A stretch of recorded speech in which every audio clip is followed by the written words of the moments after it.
Welcome to EdTech. We're happy that you're here today. I'm Tamara, and this is Ryan. We would like to take a moment and welcome you to today's event and give you a little information about what to expect. New sessions start every hour, and you can stay for the whole event or just watch the sessions you're interested in seeing. There is a 10 to 15 minute break between each session where you can enter your attendance credit or take care of personal needs. During the live event, you also have 2 sessions each hour to choose from. After the live event, you can watch any of the other sessions on your own time. During each session, the host will give you a link and a secret code to jot down. This will be the link you use to access the attendance forms, and you will enter the code onto the form. You can keep this form open throughout the event in a separate tab because you will have to do this for each session. You can still earn attendance credit if you are watching after the live event. However, you must submit by midnight tomorrow. Within an hour of submitting your attendance, you should be receiving a response receipt. If you do not receive this email, please resubmit the attendance form and double check to make sure your email address is typed correctly. We, along with our whole EdTech team, want to thank you again for being here today and enjoy your session. It will be starting soon.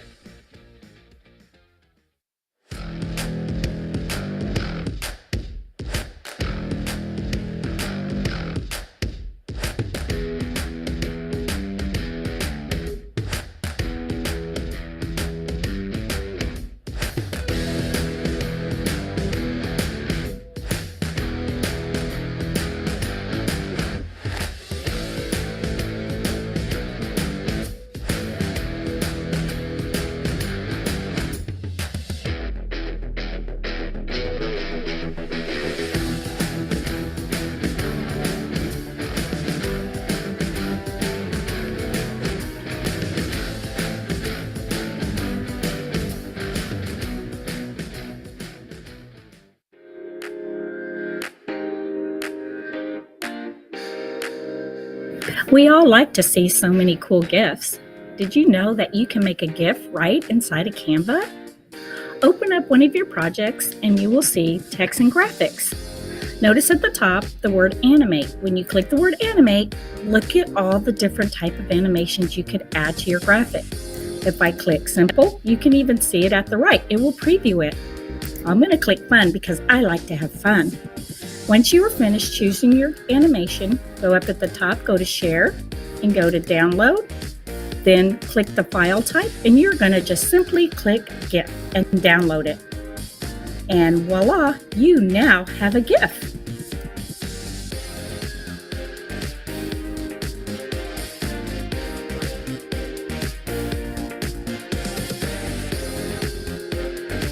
Hi, this was my first time doing EdTech Live, and I really learned a lot. It was informative. I really loved it. Yeah.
Welcome to EdTech Live. We are happy that you are here. I'm Ryan, and this is Tamara. We'd like to take a moment to welcome you to today's event and give you a little information about what to expect. New sessions start each hour, and you can stay for the whole event or just watch the sessions that you're interested in seeing. There is a 10 to 15 minute break between each session where you can enter your attendance credit or take care of personal needs. During the live event, You also have 2 sessions to choose from each hour. After the live event, you can watch any of the other sessions on your own time. During each session, the host will give you a link and a secret code to jot down. This will be the link that you use to access the attendance forms, and you will enter the code into the form. You can keep this form open throughout the event in a separate tab because you'll have to do this for each session. You can still earn attendance credit even if you're watching after the live event. However, you must submit by midnight tomorrow. Within an hour of submitting your attendance, you should be receiving a response receipt. If you do not receive this email, please resubmit the attendance form and double check to ensure that your email is typed correctly. We, along with the entire EdTech team, would like to thank you for joining us today and enjoy your session. It will be starting soon.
I love EdTech Live because it keeps me up to date with the trending technology for today's scholars.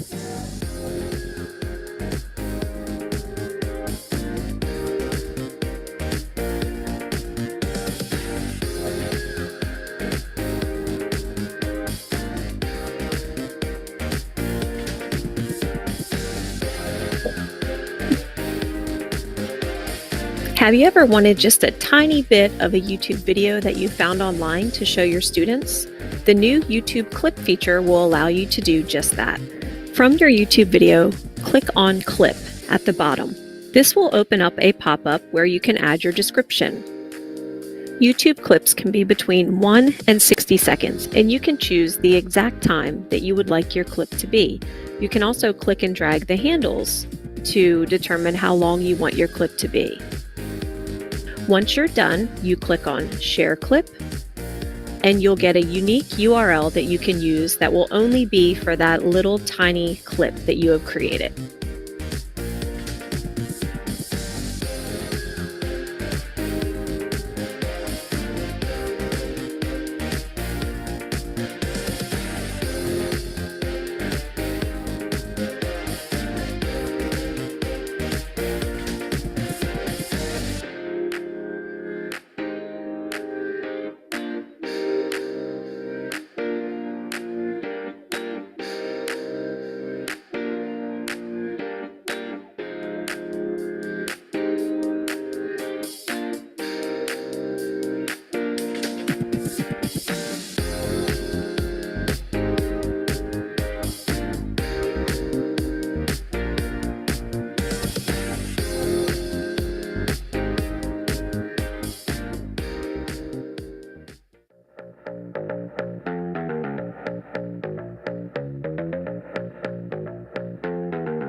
Welcome to EdTech Live. We are happy that you are here today. I am Tamara, and this is Ryan. We would like to take a moment to welcome you to today's sessions and give you a little information about what to expect. New sessions start every hour, and you can stay for the whole event or just watch the sessions you're interested in seeing. There is a 10 to 15 minute break between each session where you can enter your attendance credit or take care of your personal needs. During the live event, you have 2 sessions to choose from for each hour. After the live event, you can watch any of the other sessions on your own time. During each session, the host will give you a link and a secret code to jot down. This will be the link you use to access the attendance forms, and you will enter the code into the form. You can keep this form open throughout the event in a separate tab because you will do this for each session. You can still earn attendance credit if you are watching after the live event. However, you must submit by midnight tomorrow. Within an hour of submitting, you should receive a response receipt. If you do not receive this email, please resubmit the attendance form and double check to make sure your email address is typed correctly. We, along with our whole EdTech team, thank you again for being here today and enjoy your session. It will be starting soon.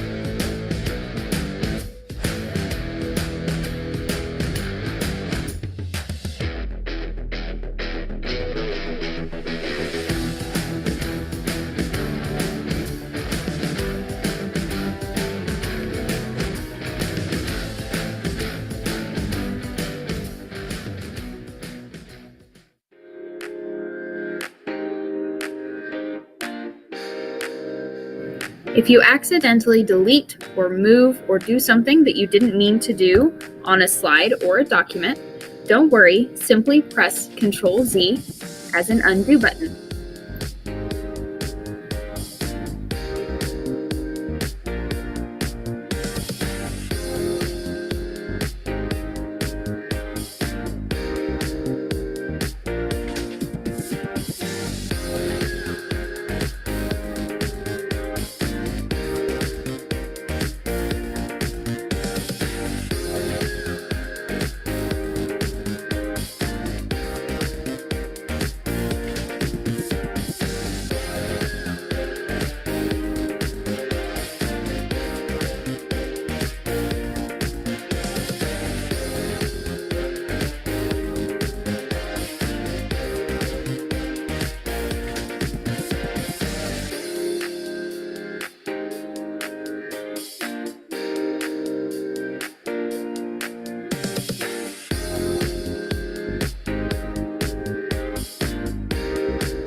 Welcome to EdTech Live.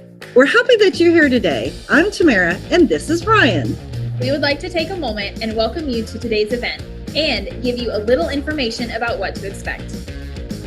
New sessions start every hour, and you can stay for the whole event or just watch the sessions you're interested in seeing. There is a 10 to 15 minute break between each session where you can enter your attendance credit or take care of personal needs. During the live event, you also have 2 sessions each hour to choose from.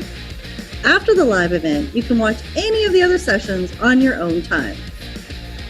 During each session, the host will give you a link and a secret code to jot down.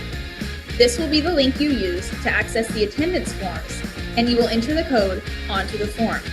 You can keep this form open throughout the event in a separate tab because you will have to do this for each session. You can still earn attendance credit if you are watching after the live event. However, you must submit by midnight tomorrow. Within an hour of submitting your attendance, you should be receiving a response receipt. If you do not receive this email, please resubmit the attendance form and double check to make sure your email address is typed correctly. We, along with our whole EdTech team, want to thank you again for being here today and enjoy your session. It will be starting soon.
click Fun because I like to have fun. Once you are finished choosing your animation, go up at the top, go to Share, and go to Download. Then click the file type, and you're going to just simply click GIF and download it. And voila, you now have a GIF.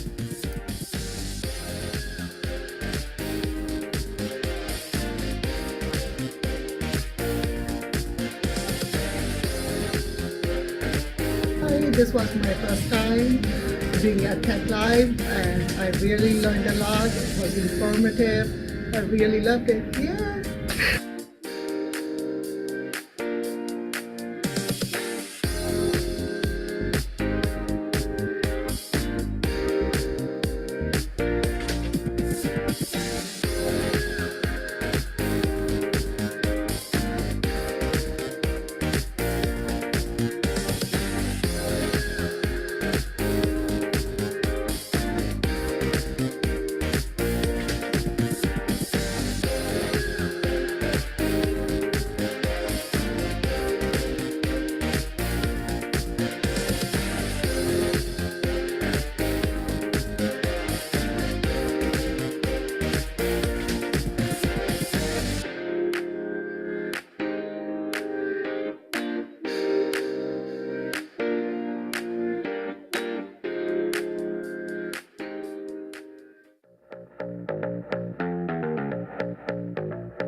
Welcome to EdTech Live. We are happy that you are here. I'm Ryan, and this is Tamara. We'd like to take a moment to welcome you to today's event and give you a little information about what to expect. New sessions start each hour, and you can stay for the whole event or just watch the sessions that you're interested in seeing. There is a 10 to 15 minute break between each session where you can enter your attendance credit or take care of personal needs. During the live event, you also have 2 sessions to choose from each hour. After the live event, you can watch any of the other sessions on your own time. During each session, the host will give you a link and a secret code to jot down. This will be the link that you use to access the attendance forms, and you will enter the code into the form. You can keep this form open throughout the event in a separate tab because you'll have to do this for each session. You can still earn attendance credit even if you're watching after the live event. However, you must submit by midnight tomorrow. Within an hour of submitting your attendance, you should be receiving a response receipt. If you do not receive this email, please resubmit the attendance form and double check to ensure that your email is typed correctly.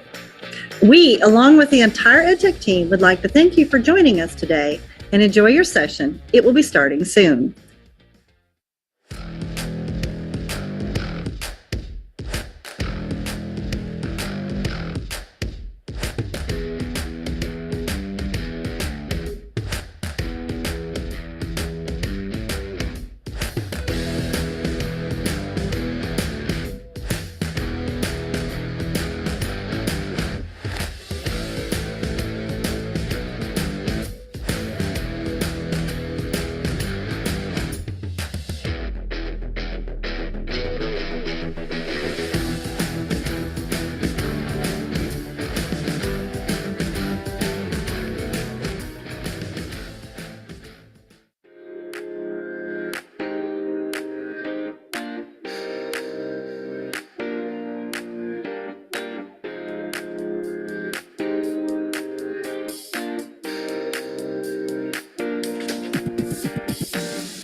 I love EdTech Live because it keeps me up to date with the trending technology for today's scholars.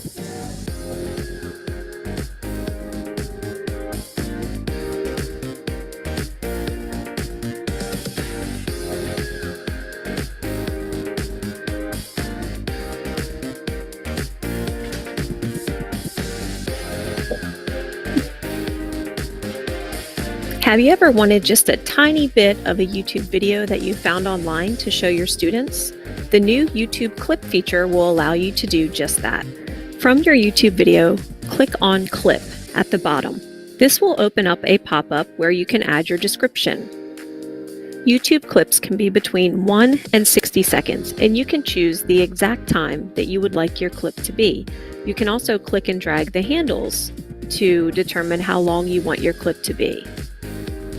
Once you're done, you click on Share Clip, and you'll get a unique URL that you can use that will only be for that little tiny clip that you have created.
Welcome to EdTech Live. We are happy that you are here today. I am Tamara, and this is Ryan. We would like to take a moment to welcome you to today's sessions and give you a little information about what to expect. New sessions start every hour, and you can stay for the whole event or just watch the sessions you're interested in seeing. There is a 10 to 15-minute break between each session where you can enter your attendance credit or take care of your personal needs. During the live event, you have 2 sessions to choose from for each hour. After the live event, you can watch any of the other sessions on your own time. During each session, the host will give you a link and a secret code to jot down. This will be the link you use to access the attendance forms, and you will enter the code into the form. You can keep this form open throughout the event in a separate tab because you will do this for each session. You can still earn attendance credit if you are watching after the live event. However, you must submit by midnight tomorrow. Within an hour of submitting, you should receive a response receipt. If you do not receive this email, please resubmit the attendance form and double check to make sure your email address is typed correctly. We, along with our whole EdTech team, thank you again for being here today and enjoy your session. It will be starting soon.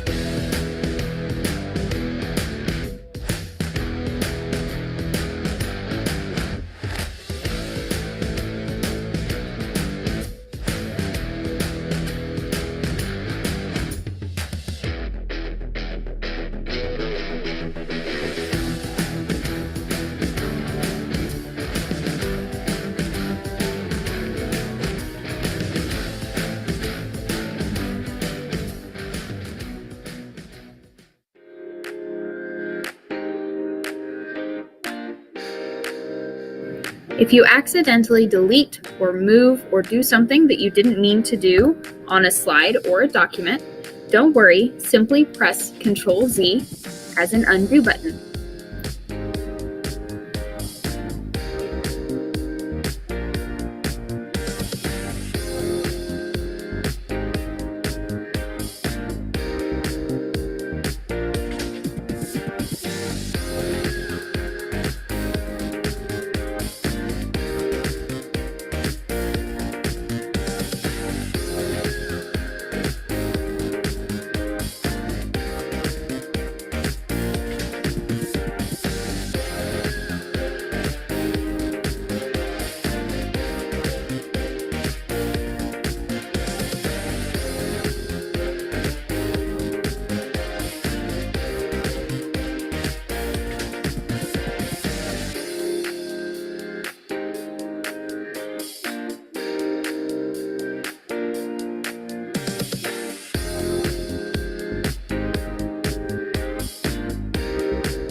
Welcome to EdTech Live.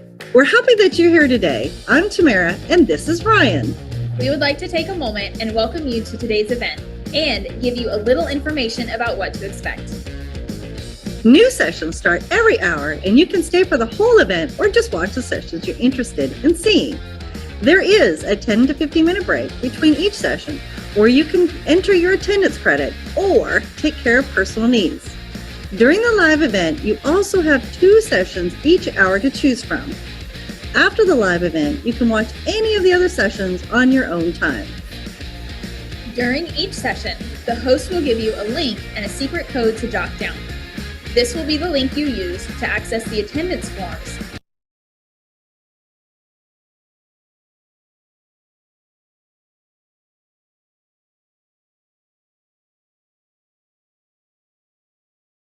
Good morning and welcome to EdTech Live. We're so glad to have you here this morning, this early Saturday morning with us.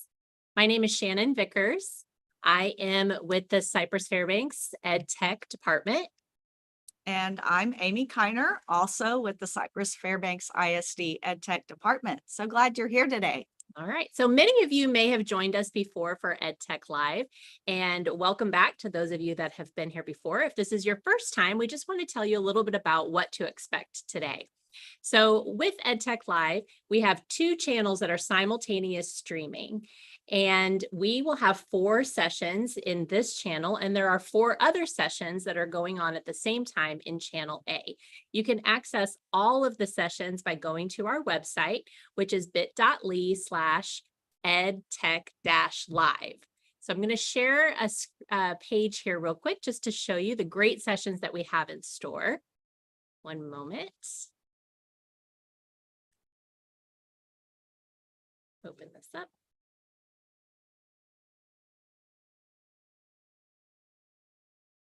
All right, so this morning in channel B, we are going to have, zoom in here, WeVideo basics. We're going to have don't stay lost in, oh, I don't think I'm sharing my screen yet. Hang on one second. I'm sorry, technical difficulties. Here we go.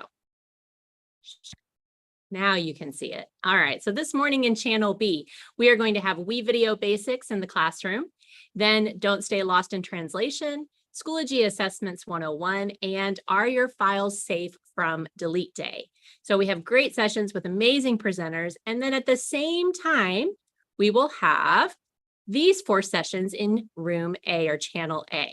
Digital CSI, Appy Hour, digital tools, and beyond annotation with Cami. So again, that website is bit.ly/edtech-live. And we will be posting that in the chat for you.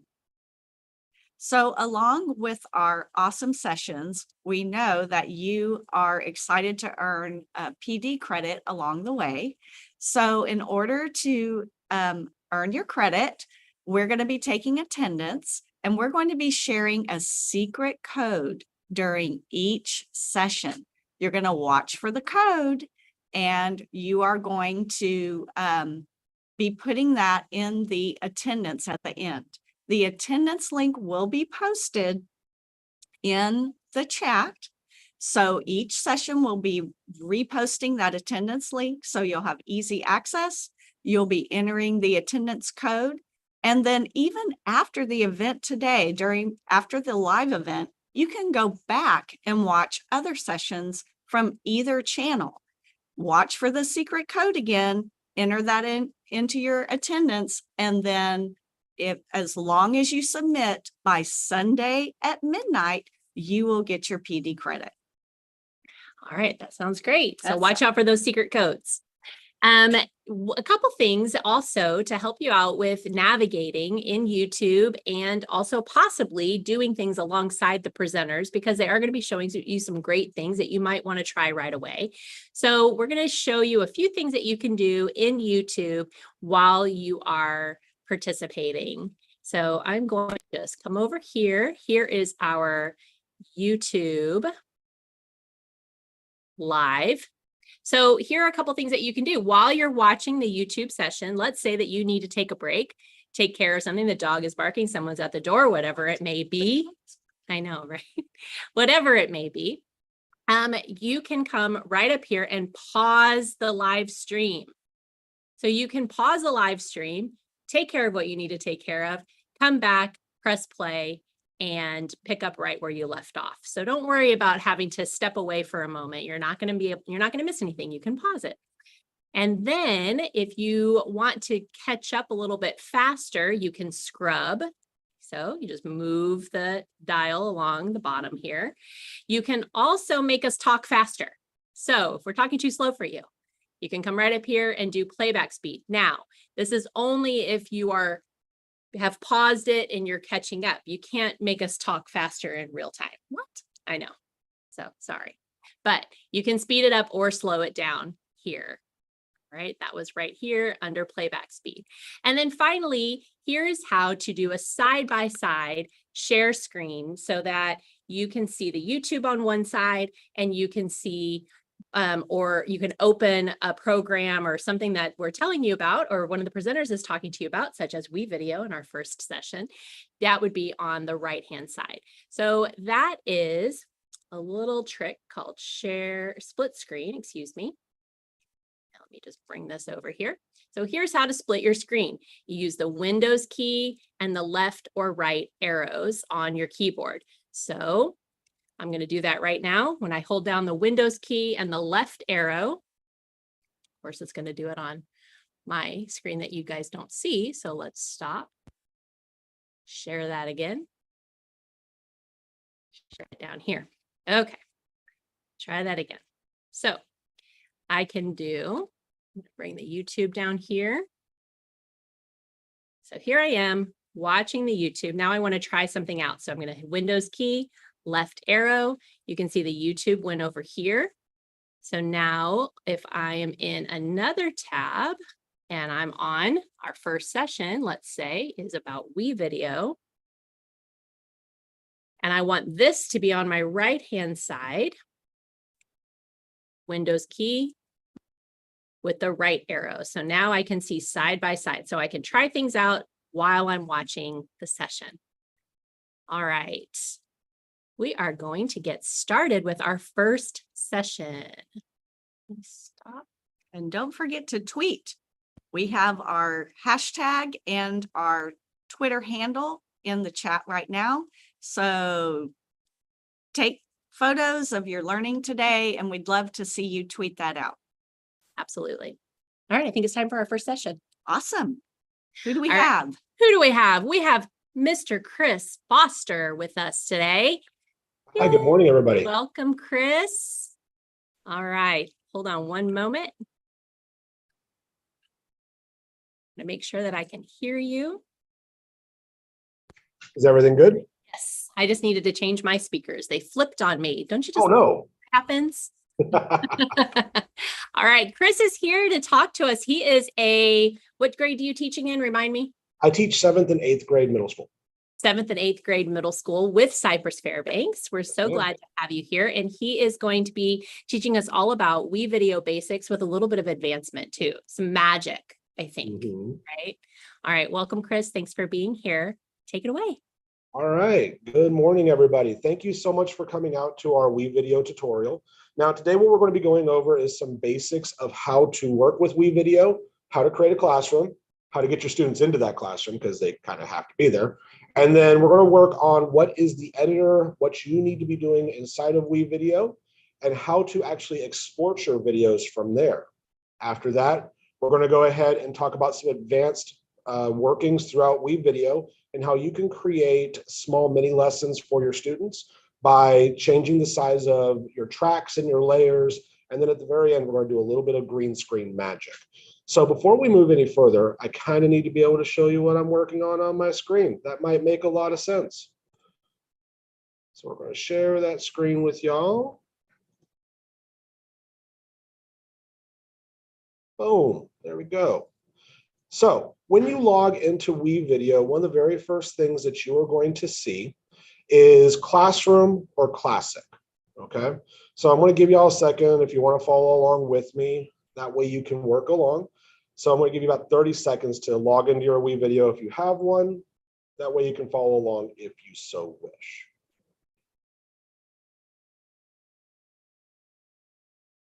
It's one of those moments where we really wish that we had some elevator music to create the right ambiance.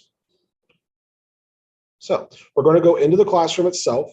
Now, whenever you want to create a new classroom, you're going to go to Add New, and you're going to go to Create. Now, we're just going to name this one Test. And if you are like me, you can go ahead and you just need things organized. You can say what grade and what period these classrooms are so that you can better see what's going on.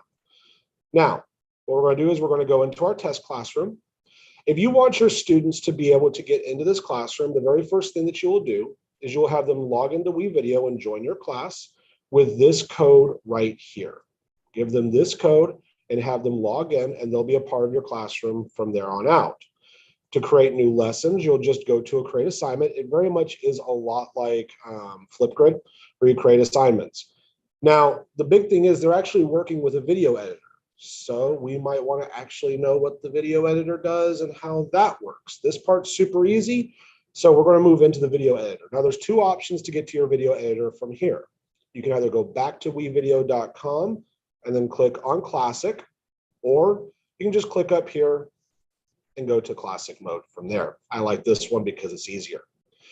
Now, whenever you open up WeVideo, there is a lot of stuff here, so much stuff.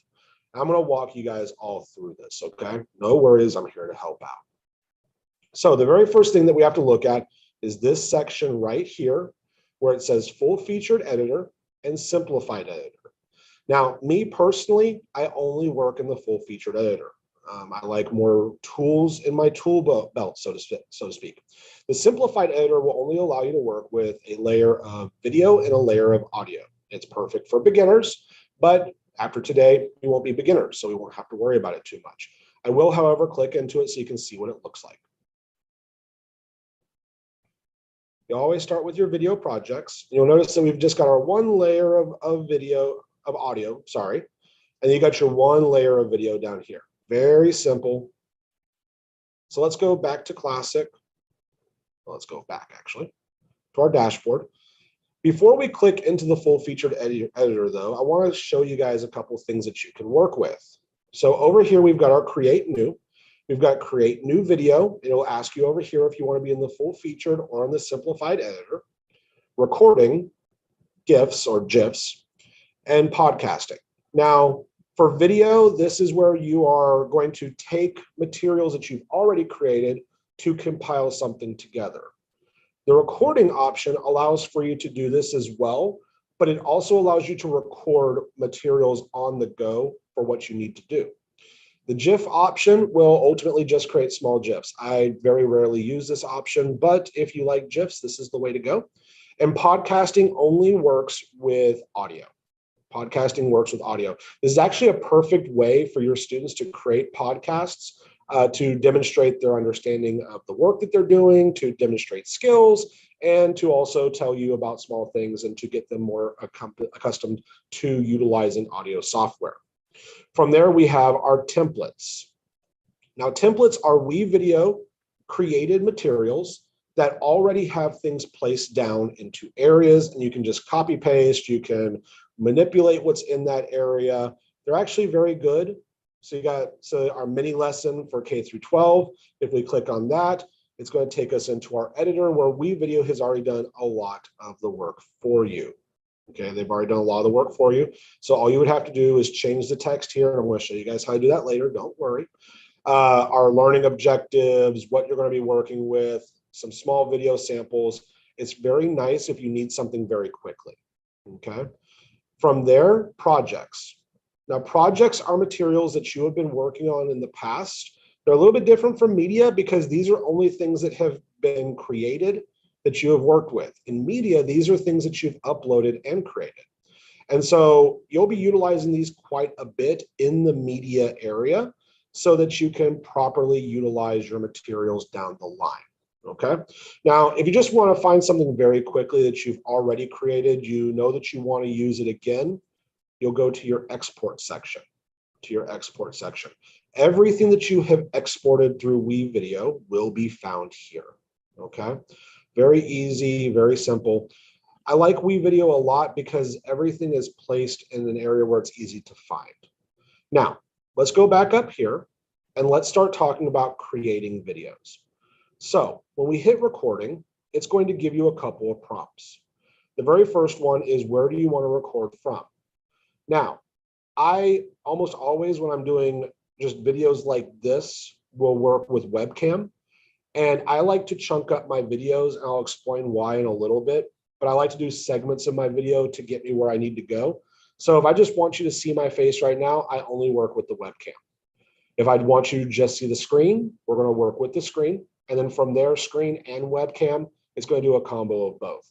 And then you're going to tell it where you want to save your project to, so that you can be a little bit more organized. So let's take a look at what screen and webcam looks like, because it's going to take us through both of the steps for both of those options. So the very first thing we're going to do is hit next. And it's going to ask me what audio setting I want to work with. Oh, whoops, I got a little bit too close and I got all fuzzy. We're back to fuzzy. It just doesn't know what to do with me.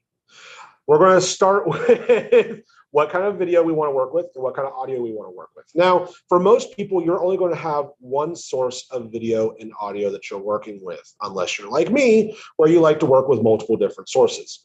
When that happens, you can ultimately tell it which kind of webcam you want to utilize. For me right now, I'm utilizing the hover cam, and what kind of default audio you would like to work with. So right now I've got no audio, and this is only if you don't want to be heard. The communications microphone, the hover cam microphone, and my Realtek connected audio. So all these things are going to go into how you want to work with WeVideo. I always recommend utilizing your highest quality camera if you have multiple cameras and your highest quality audio. I know that seems super obvious, but I just like to say these things. So from there, it's going to ask you which kind of screen do you want to work with. Now, this is super nice because WeVideo, because it is web-based, allows you to go down to the very tab that you want to work with. So if you've got a whole bunch of different tabs open, you need these things open to kind of take a look at things. You've got some notes on one side, you got some ideas on another. No worries, because you can either give your audience the full screen, which is everything that happens on your computer. You can break it down to a certain window where it's only the things in this window that are happening that your audience will see.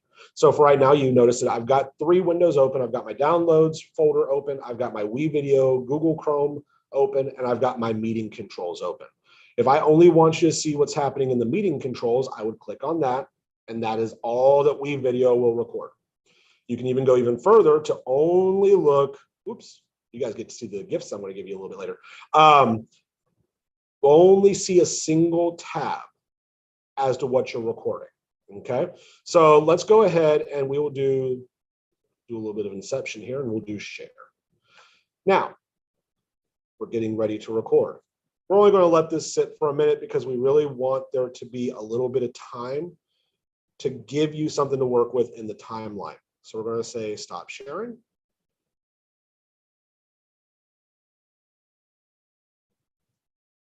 And we're going to save it. Now, this is going to give us 6 seconds in our media area to work with. Now, a couple of things that we want to look at, okay? 1, this is our media area. You can drag and drop media that you have created. So sound files, images, video files can all be dragged and dropped in here, and it will show you these things from the last thing that was added. Over in this section, we have our preview box, okay? Now, in our preview box, this is what your video is going to look like in the very end, or at least it's going to be a close approximation to it. I'll talk more about that in a little bit. The big thing about this media box, your preview box, sorry, is it's your best friend, okay? It's going to show you what things look like at the very end and how things operate. Now, over in this section is our editing menu, okay? You can click on videos. So they've got preset videos that you can add into WeVideo. Some of my favorites are actually the green screen. Some images, and you can add your own to this. Audio files, if you need some epic music to be playing in the background as you introduce your lessons, they're over here. Text files, and some of these text files actually already have effects loaded into it. And from there, those will have animations loaded that you can edit as we go through. And I'm going to show you guys how to do that in just a moment. Transitions are always fun, especially if you want to move between separate different ideas. You create that transition and it makes a professional look to what you're working with. And we have our extras page. Because I'm a little extra, I use this a lot, but this will create over filters. So if you want to make things look like they're in the snow, or if you want to make it look like an old grainy television, you can work with this here. And then from there, if you just want some static backgrounds, we can work with those as well. Now, as we go through, we also need to look down in this area. Now, this is what's called your timeline, okay? And your timeline very easily is essentially your video. It's where things are placed, how things are placed, and ultimately what we're doing with it. So let's go back up to my media. And let's take our small video here, okay? Now, when we place these down in this area, you'll notice that we go up to the timeline, or sorry, our preview box, and we can see exactly what it's going to be doing. Now, that's a very short video. We probably want to add on a little bit more. So let's go ahead and add in this one right here. And from there, you can create these two together. And remember when I told you about those transitions earlier? Let's look at a transition real quick. All these transitions are great. And they give you a little bit of a preview of what they'll look like over in your preview box and how they're going to operate. So choose your favorites, play around with it. The magic of WeVideo is you're in control of everything and you get to be the big budget cinematographer, okay? So I actually really like the parasol because it completely moves things out. It gives a little bit more form to it. So let's drag that down here. Now, you'll notice that when I drag this in between my two tracks, my two scenes in the track, that it goes green, okay? So let's take a look in our preview box as to what that's going to look like.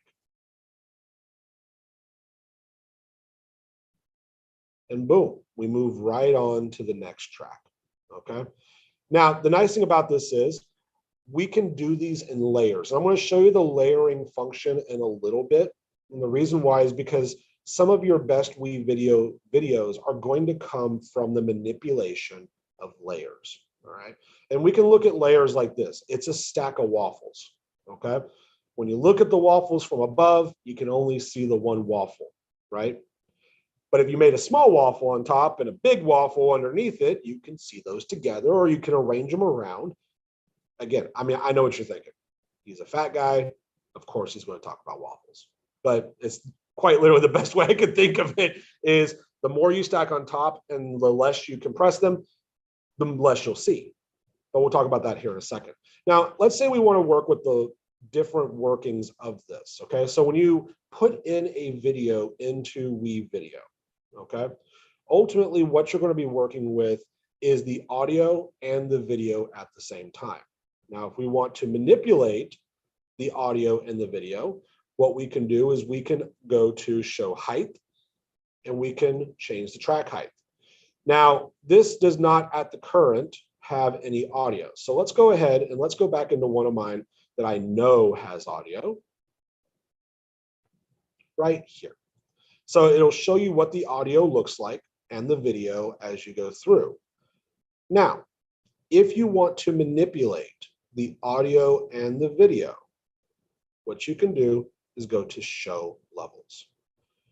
And once we do that, we now have two different angles right here that we can work with.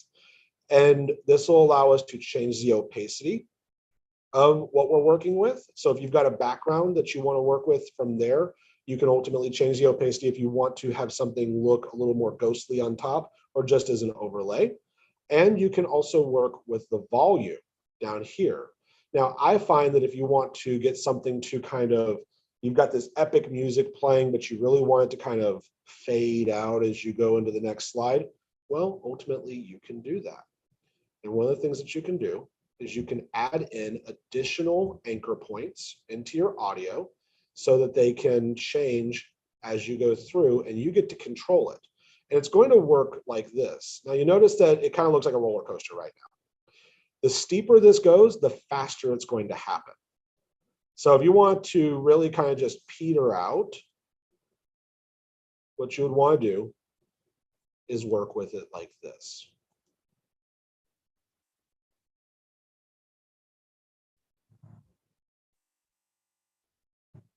You notice that we kind of get quieter as we move through while we're talking about timelines.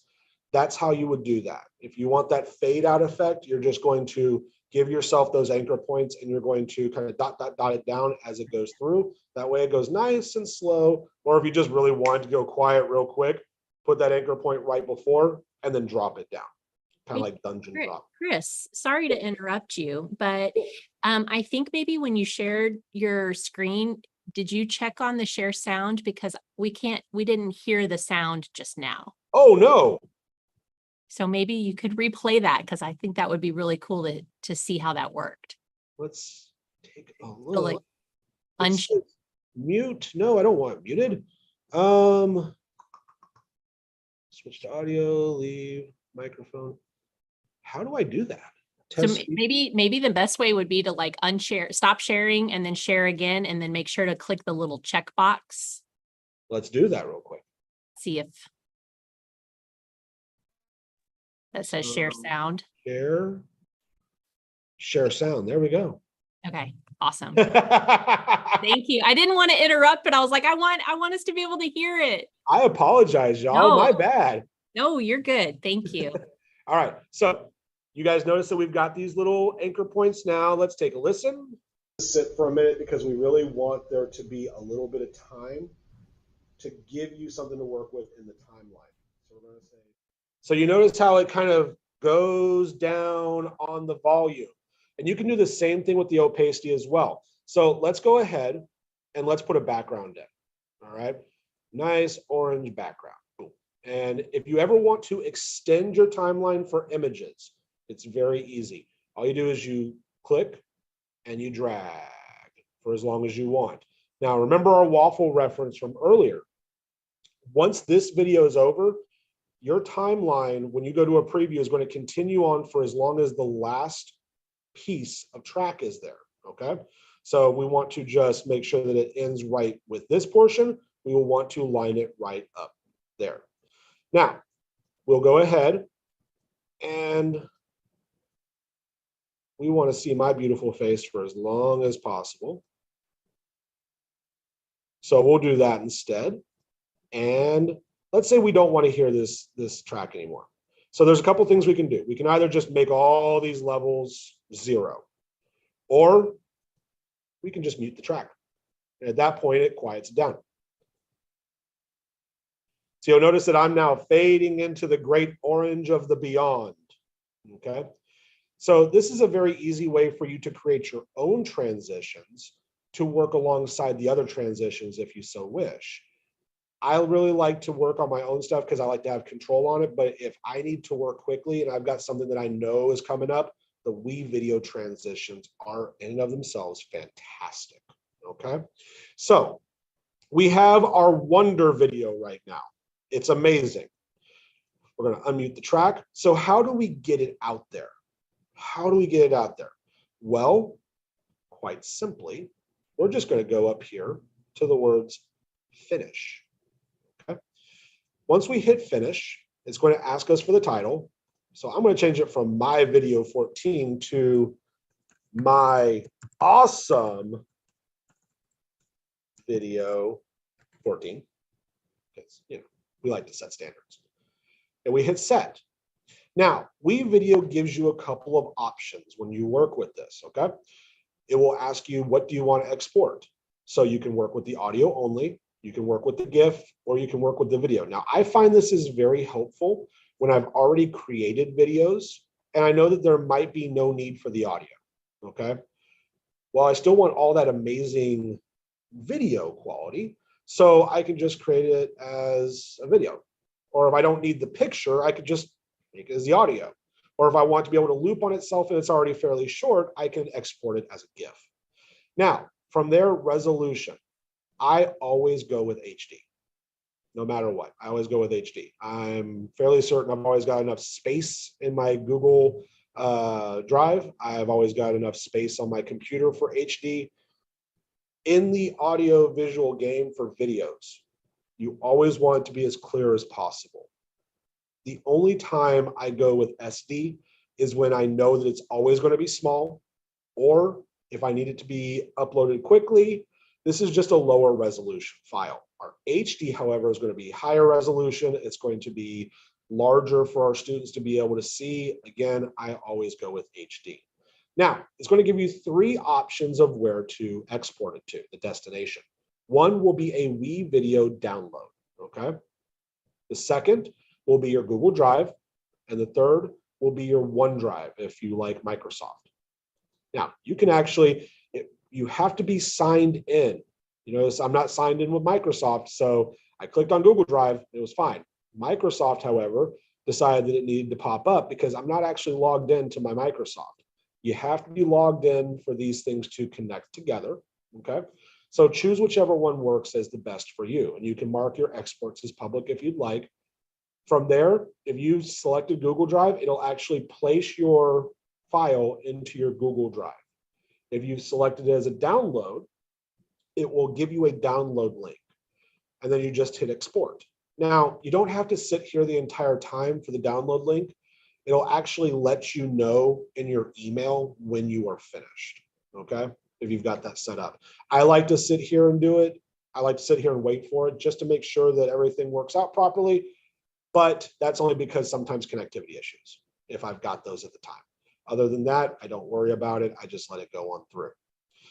Now, I actually think that this is a perfect time because we're about to go into our more advanced WeVideo materials. I think this is a perfect time for us to send out the secret code.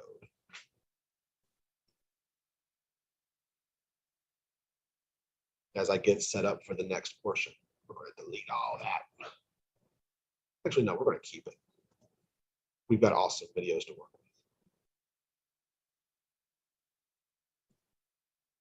with.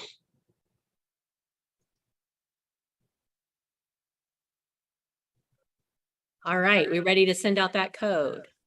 Yes, ma'am. Let's see.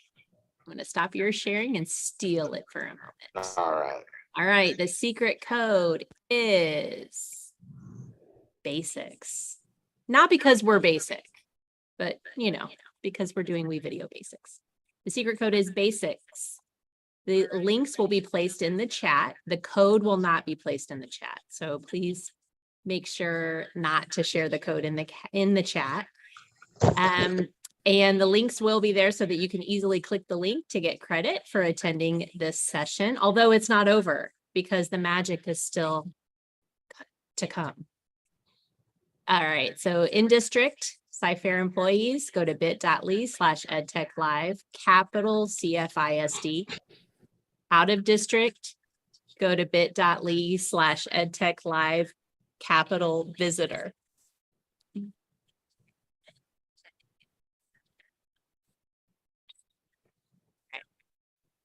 I'll leave it up for another 10 seconds. This is your code. Make sure that you've written it down.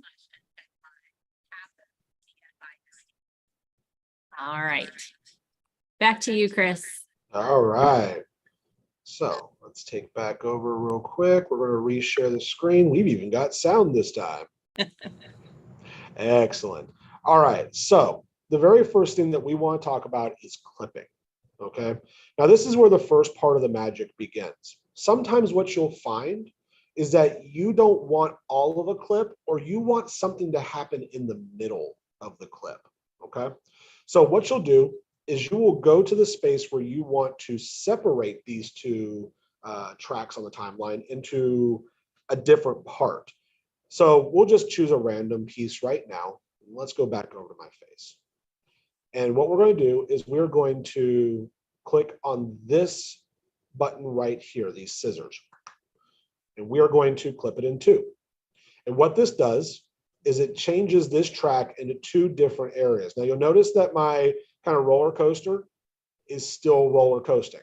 Whatever you've done to these tracks already will continue to go on in your timeline, okay? From there, what you can do is you can add in different effects. You can change the look of one thing to a different thing. And one of the ways that we can do that is really, really simple, okay? You're going to double click. When you double click on the track in your timeline, it's going to open up the clip editor. And the clip editor is amazing. I love the clip editor. You can actually transform the size of your clip in two ways. One is if you like to control the scale by yourself, you can do it here. Or if you like to do it more by eye like I do, you can do it yourself. Now, it automatically does an auto for you, but this allows you to move your track around without losing any resolution or messing anything up. So let's hit Save Changes. And what we're going to do, remember our orange background from earlier, we're actually going to extend it backwards because you can go backwards, okay? And what you'll notice is that once we get up in our timeline, here, since we made this smaller, that now you can see that background. And this is really cool because what this does is it allows you to have multiple things going on in your video at one time.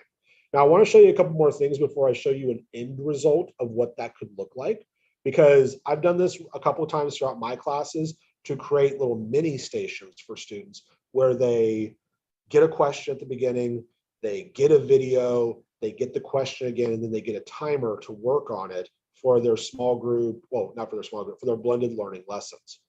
Now, from there, we're going to double click on this again. Boop. And what you can do, if you would like to, is go over to crop. And sometimes what you find is that you don't need everything on the video, okay? It might be that you have created a video of you giving a lecture to your students, but you don't want all the background there. Or it could be that there's only one little piece of the video that you need, but the rest of it is just kind of distracting. So what you do is you can either go up here to the horizontal and you can scroll by dragging. And you'll notice that on this side, it goes from the top. On this side, it'll go from the bottom and then right and left, or you can just do it on your own, okay? Now this one you have a little bit more control over.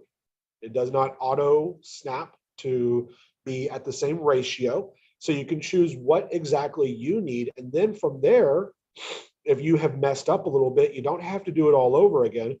If you've got it just a little off center, just click in the middle, left click, hold, and then you can just move it around wherever you need to. You notice we've got this really cool effect on the side where it looks like our draggers are dancing around, and we're going to stop that before we accidentally make somebody sick, okay? If you want to save those changes, you just go to Save Changes. So we're going to do that just so you can see what it looks like. And out of nowhere, it's a lot smaller, and all you can see is this one piece, okay? Now, let's say that you messed it up. You don't want to do that. You want to know what your best friend is? Control Z. That's why I like working in digital editors, is because I don't need an eraser. I have Control Z. So if you mess it up, you just go to Control Z and it undoes what you just did. Now, from there, let's take a look at our animations. Now, for animations, this is really cool because what you can do is you can say where you want to start from, and you can make it super small. And then you tell it where you want it to end at the very end of the clip. You can make it super big. So let's take a look at what that looks like. Now, remember, the longer the clip, the longer it's going to happen. So right now, our long clip, it's about, I want to say 20 seconds. So what will, whoops, nope, that took us to the very end.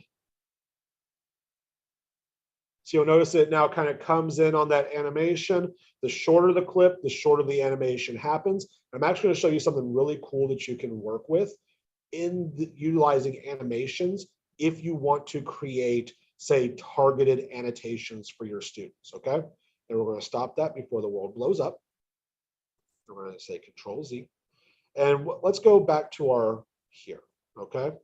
Now, we can also tell it to fade as it comes in, okay? Now, color keying, we're going to actually save color keying for a little bit later. We can also change the color of what we're working with,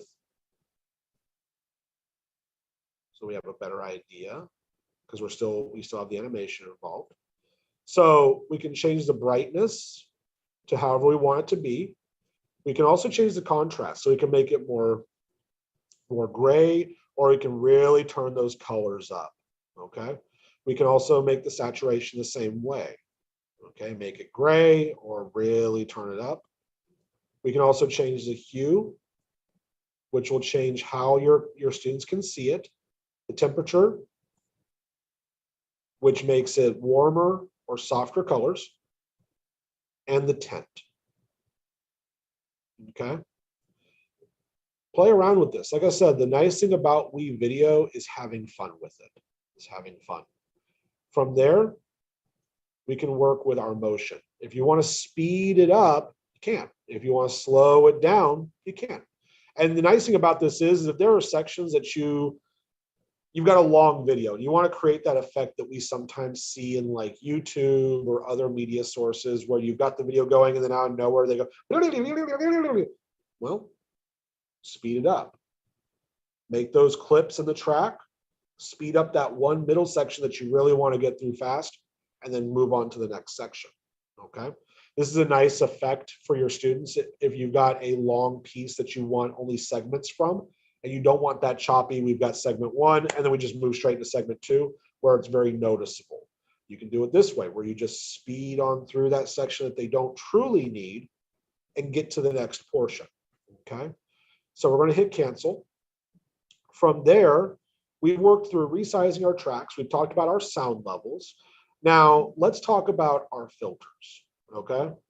Now, if we want to work with filters, we will click here as we have selected with a track. Now, the nice thing about filters is you can either look through all of them, and over here we have our frog. It'll show you on this side is what your track will normally look like.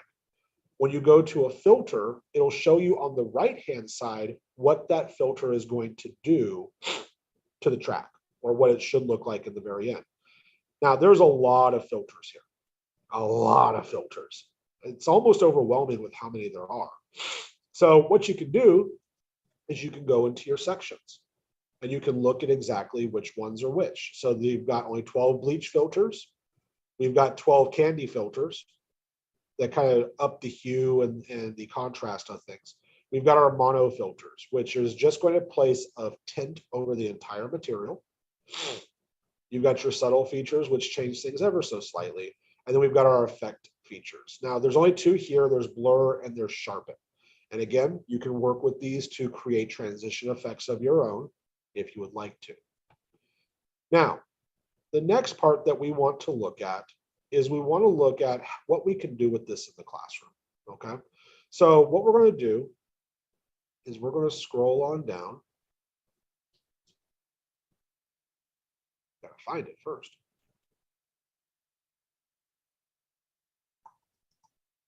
Where did we put it?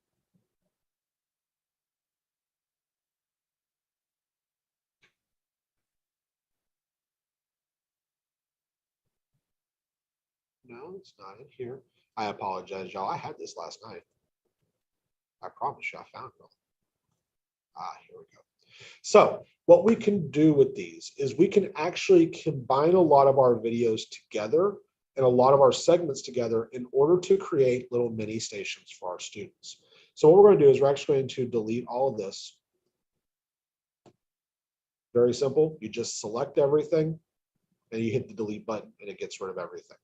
So what I'm going to do is I'm actually going to show you, we worked with Jason Reynolds in our classroom, Dear Dreamer, okay?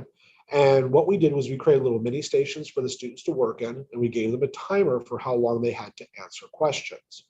So you notice I still have this. When I told you guys earlier, when you've already created a video, that the audio is associated with that video, you notice that once I pulled down question 2, and I dragged it in here, we have our audio levels right here. Now, earlier I told you guys that you could, if we wanted to, we could do show levels, and it'll show these levels here. Well, if you want to just turn up your audio, you can also just do it down here, and it creates, I'm not going to do this to y'all because I realize that my sound is on, and 500% is going to make somebody cry. So I'm not going to do that to y'all. But we're going to put this back down to 100. That's a quick way, though, if you've got a very quiet video, that you can just up the volume to 5 times the amount that you normally would. That way students can actually hear what's going on. Now, for this video, I worked with transitions, I worked with text effects, and I worked with layering, okay? So we're going to start at the very beginning.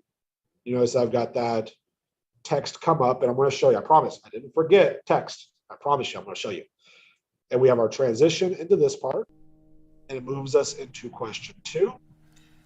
What I do know. That's still loud. That's okay. Because we're going to move all the way through Jason Reynolds. As awesome as he is, we're not here for Mr. Reynolds. We're here for me and WeVideo. So at the very end, actually, let's take a look at the transition. Here we go. So you notice that he walks off. We now have our transition in. And I've got to start over here at our response. Now, what I did for this was I actually found a YouTube timer, placed it in, and then put on the opposite side text. And I made sure that we compressed down those timers in order to have our appropriate sizes, okay? And we went back to our layer transition, not layer transition, sorry, our layer transformation to make one size small enough and the other side small enough, and they occupy the same space at the same time. And that's what I meant by the waffles, is you've got two layers right side by side, and because we are doing a top-down view, we can see both of them at the same time. What this did was it allowed our students to have roughly about 7-ish minutes to listen to Jason Reynolds. We did these as 15-minute stations. You'll notice I gave them 5 minutes to write. This gives the student an additional roughly 3 or 4 minutes to edit, go back through the video for something they're looking for specifically, reread the question, draft, whatever they need to do. And then they moved on to their next station. And we had small group station, we had media station, and we did this over a couple of days.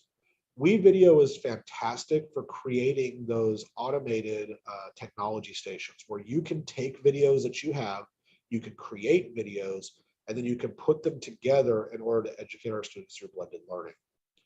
Now, and we'll just continue to utilize our Jason Reynolds because this actually goes on for 5 minutes and we don't have that kind of time to just watch a timer go down. So what we're going to do is we're going to add in a text layer, okay? Now, when we add in a text layer, we choose one of our texts, and they're really nice because they're broken up between titles, captions, multi-lines, seasonal, special. Now, this isn't all the ones they have. You'll notice that we've actually got 5 special ones. We've got a whole bunch of seasonal ones. But let's go back up to our titles. Now, the cool thing about titles is we have a whole bunch of them, and they are fantastic for creating materials that just kind of sit. Now, what we'll do is we will say, let's go with upper, middle, lower. It gives you the preview off to the side and how long it'll be there. So let's go ahead and let's first create a new layer down here by pressing on our check mark. We are going to be asked if it is video and text or audio. We're going to say it's video and text. We're going to add this mark. Now, from there, we're just going to drag it on down to where we need it to be. Now, you'll notice that because this black is actually a kind of an opaque, not opaque, it's a translucent in the background, it'll go over his face. Now, if we double click on this, it'll actually allow us to now change what is being said. So we can say, I love WeVideo. And then we can, from there, if we wanted to, change the font. And we can change the size, and we can change the color palette, okay? From there, we're just going to hit Save Changes. Be going right. Nothing seems to be going. And it'll go ahead and go through its animation, okay? If you do this in an area where there is nothing already there, it'll keep the black background, okay? Now, after that, because I wanted to give you guys roughly about 10 minutes for questions, and it's 9:42. It's 9:42. So we got to talk about the magic, okay? The magic. So let's get rid of this track here. Boop. And let's get rid of this right here. Now, green screening. If you've ever seen a modern movie, you've probably seen green screening. And green screening is very interesting because it's either really good or it's really not. And the magic of green screening is lighting. You want to make sure that whenever you utilize a green screen, that you have no shadows, that the area is properly lit. And the nice thing about green screens is you actually can go out and buy affordable ones. You can buy them from Five Below, actually sells green screens, oddly enough. I know that you can buy them off of Amazon for about, $40, and they're actually fairly large. The cool thing about this is if you have the proper lighting in your classroom, you can actually create a green screen area for your students to work with, and they can place other videos in to work on what's going on, okay? Now, when we work with a green screen, let's work with the television. Let's do that. So you've got your green screen here, okay? Let's just, that's okay. It's going to work out. So we're going to drag that up here. And what you'll want to do is you will want to place your secondary underneath. Now, when we do chroma key, okay, so we're going to double click and we're going to our color key. It's going to ask you to select a color, okay? So what we're going to do is we're going to click on the dropper and we're going to go into this area here, and out of nowhere, it cuts out all of that green screen, okay? And whatever's below it now shows to the top, okay? And this is really cool because at the end of the day, you can utilize any color that you want to. Neon matrix green works very well because very rarely do people wear neon matrix green. If you ever want to see something hilarious, look up people who have messed with the green screen by wearing clothes that are the same color, and out of nowhere, the thing behind them is now showing through. So I actually brought in today what I used in my last demonstration for green screening in person, and it is this folder. There is nothing special about this folder. I bought this folder at Michael's, okay? Not Michael's, sorry, Office Depot. I bought this at Office Depot, and literally, it's just a green folder. Nothing special, no sprays, no colored pencils, nothing. And so when we work, we'll go back up to my media. I created my video. Let's make that a little bit shorter here. And what I did was I went through, we'll start that from the very beginning. I made a fireball effect. And this is what it originally looked like. Now, what it ended up looking like, whoops, did I click the right thing? I clicked the wrong thing. That's okay.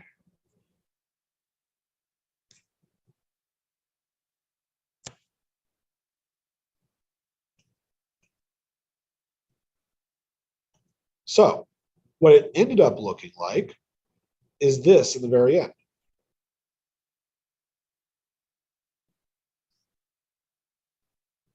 We have our fireball effect.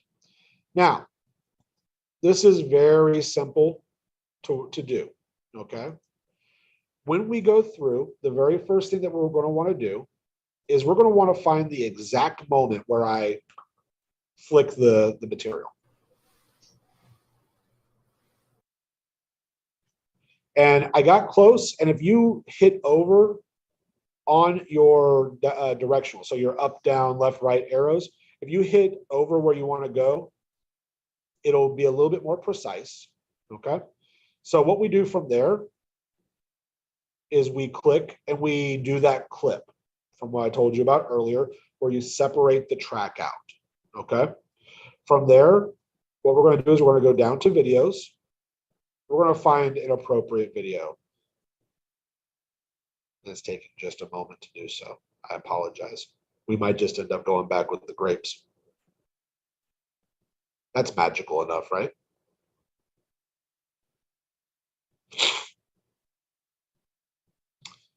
So this is taking a little bit of time. So we will go with fireworks. And we are going to shorten fireworks down. And we are going to chroma key it in. We're going to click on here. Now you'll notice that this ultimately has a lot of noise in it. And it's only cutting up a little bit. So we want to mess with our defringe just a little bit. See what we can find, our color balancing. And again, This was taken with some pretty good lighting, and even then it kind of messes up. You need a really great light to make sure this works out properly, okay? But I'm going to still show you what it kind of looks like afterwards. And then we're going to go from there. Now, the nice thing about Chroma Keying is sometimes it's just where you click on it. So we can actually change where we click, and I know where we get more things taken care of. Now, this is actually how it looked originally in the preview. That's why I said sort of earlier with what the preview is going to look like. The moment that I actually put it into export, that was the last thing that it looked like, was the thing I showed you with the fireball. So play around with them. Like I said, have fun with WeVideo. And this is what it's going to look like at the very end.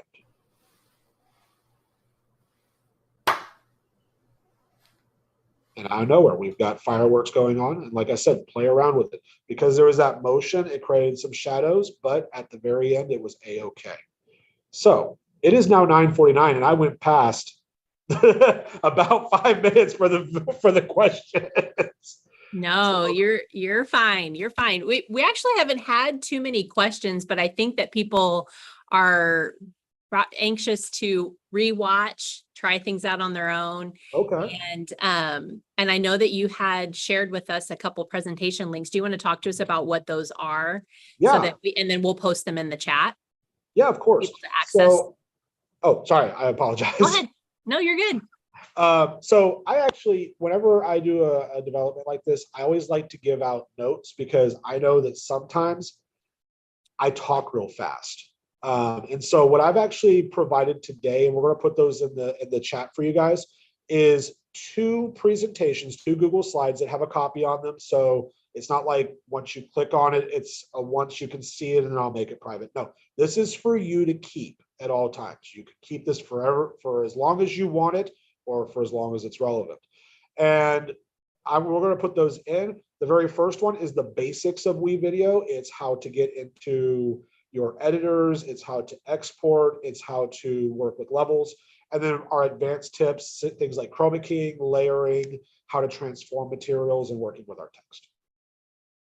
Perfect. Okay, so we are posting those in the chat on YouTube. So click those links to get all the tips and tricks from Chris. And this was amazing. I learned some new things, and I use WeVideo a lot.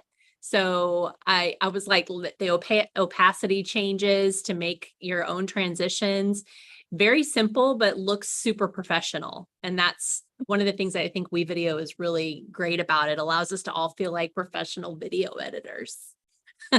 Yeah, it's, I love WeVideo because I do get to live out my dreams of being a cinematographer as a child while still educating. So There you go.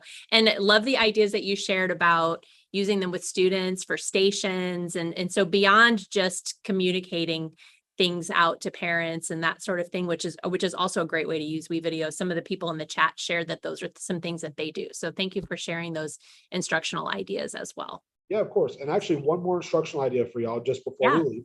Perfect. I've actually utilized WeVideo to create live annotated notes for students, where I've literally used that animation plus sizing to point out where I want them to look for their annotations, and then give them a side-by-side so they can write, utilizing that text function on the side, their own notes.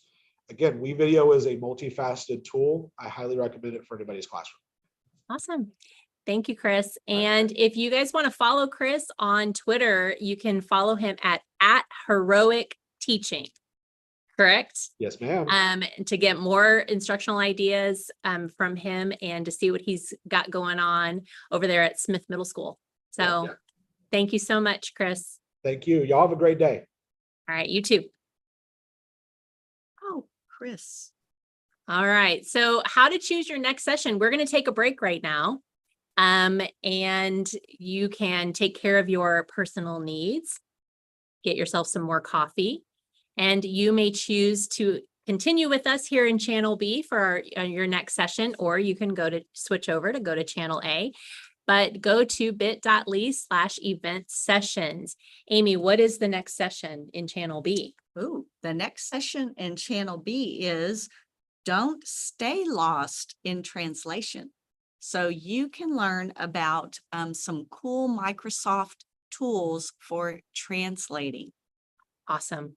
I saw a little sneak peek of it earlier this week. It's pretty cool. I can't wait. All right, so take a break. We're going to play some information for you for some upcoming events. Give us a shout out on Twitter at SciFair EdTech, hashtag CFISD EdTech Live. Is that the right hashtag? I'm posting it in the chat. Okay. All right. We'll see you back.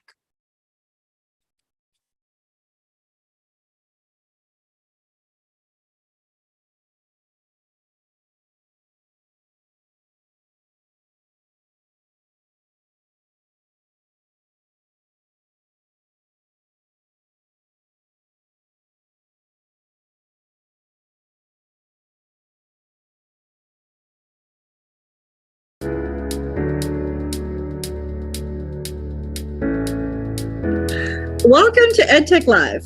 We're happy that you're here today. I'm Tamara, and this is Ryan.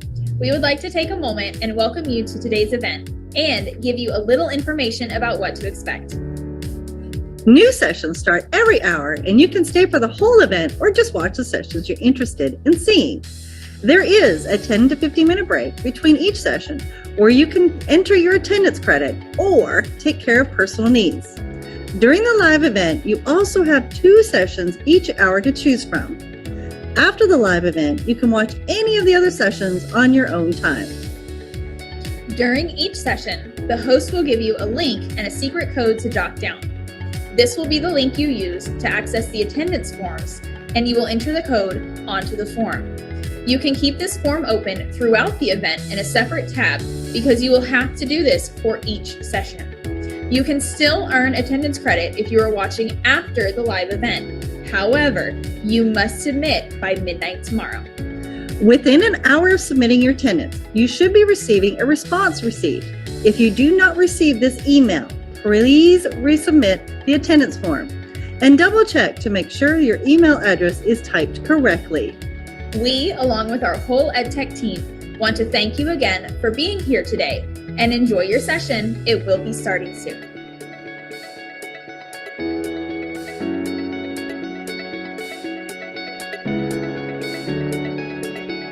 If you don't have a monitor and you would like to split your screen, the steps are simple.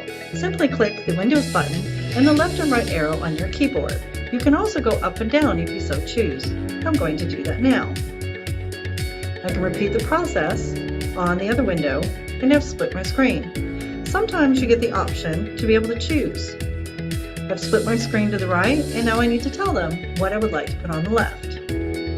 Those are the steps of splitting your screen on a Windows device.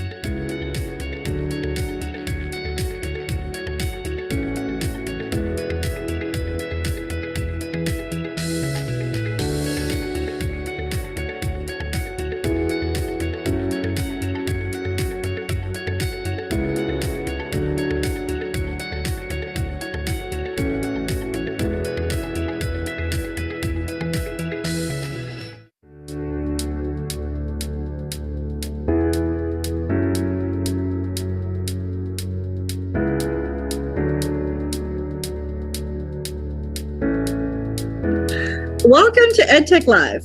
We're happy that you're here today. I'm Tamara, and this is Ryan. We would like to take a moment and welcome you to today's event and give you a little information about what to expect. New sessions start every hour, and you can stay for the whole event or just watch the sessions you're interested in seeing. There is a 10 to 15 minute break between each session where you can enter your attendance credit or take care of personal needs. During the live event, you also have 2 sessions each hour to choose from. After the live event, you can watch any of the other sessions on your own time. During each session, the host will give you a link and a secret code to jot down. This will be the link you use to access the attendance forms, and you will enter the code onto the form. You can keep this form open throughout the event in a separate tab because you will have to do this for each session. You can still earn attendance credit if you are watching after the live event. However, you must submit by midnight tomorrow. Within an hour of submitting your attendance, you should be receiving a response receipt.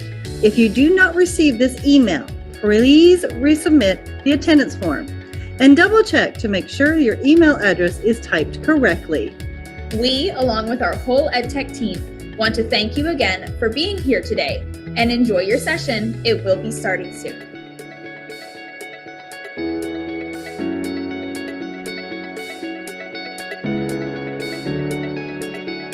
If you don't have a monitor and you would like to split your screen, the steps are simple.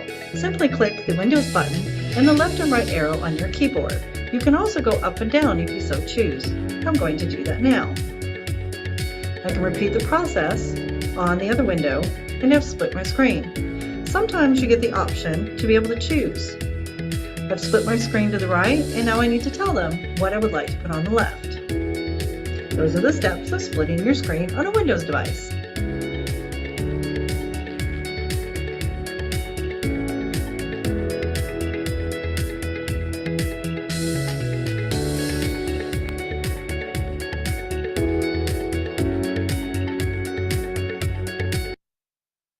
All right.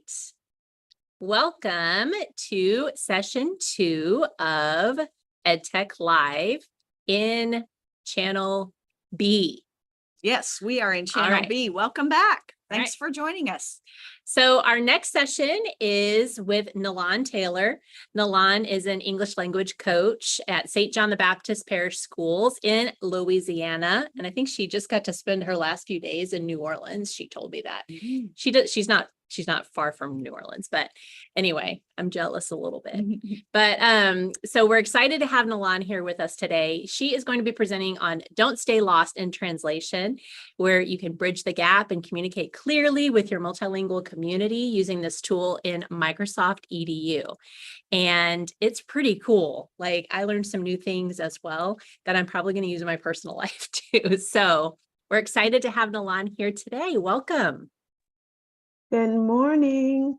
Good I hope that all morning. is well. Hello, everyone. Yes. Good morning. Good morning. All right. Amy wanted to give a quick reminder about attendance. Right. Remember, we're going to be posting the secret code sometime during the session. And we're going to also post the attendance link. So you'll be placing that code in your attendance link. And remember to choose the one for CFISD if you're in Sci-Fair, and choose the visitor if you are outside of Sci-Fair ISD. All right. Thank you so much. Okay. Nalan, take it away. Yay.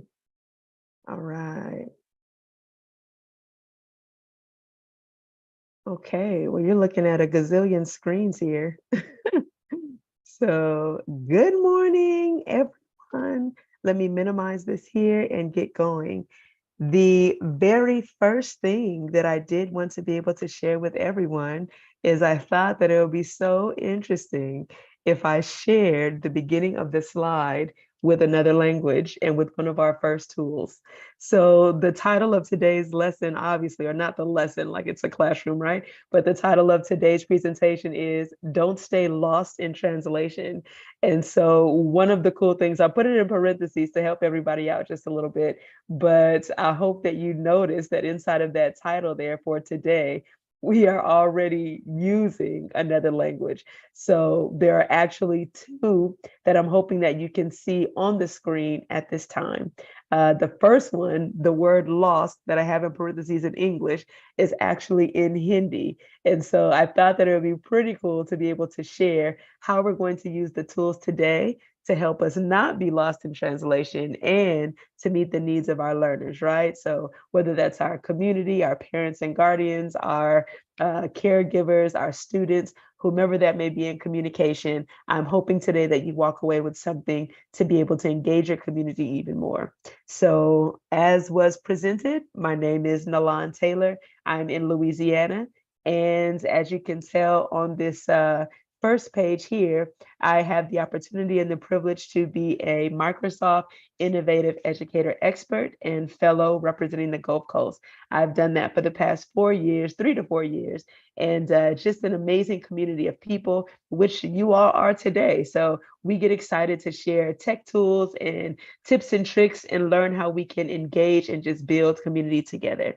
So I was a former high school Spanish teacher for the past 13 years in St. John the Baptist Parish Schools, about 45 minutes from Louisiana or 45 minutes from New Orleans.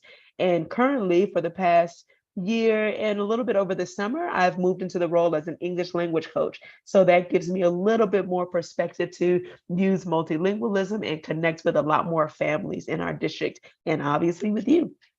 So let's jump in and take a look at the first thing that you're actually noticing on the screen. We're going to talk about 4 tools today. And one of these tools, I hope that you can see, is subtitles. So 4 jaw-dropping tools that we're going to talk about today. The first are subtitles in PowerPoint. The second is going to be PowerPoint Live. Then we're going to move into apps and extensions. This is the icon that you will see for Microsoft Translator app. And we're going to talk about the new extension of Immersive Reader that has dropped recently for a lot of us who are Chrome users or Chromebook users.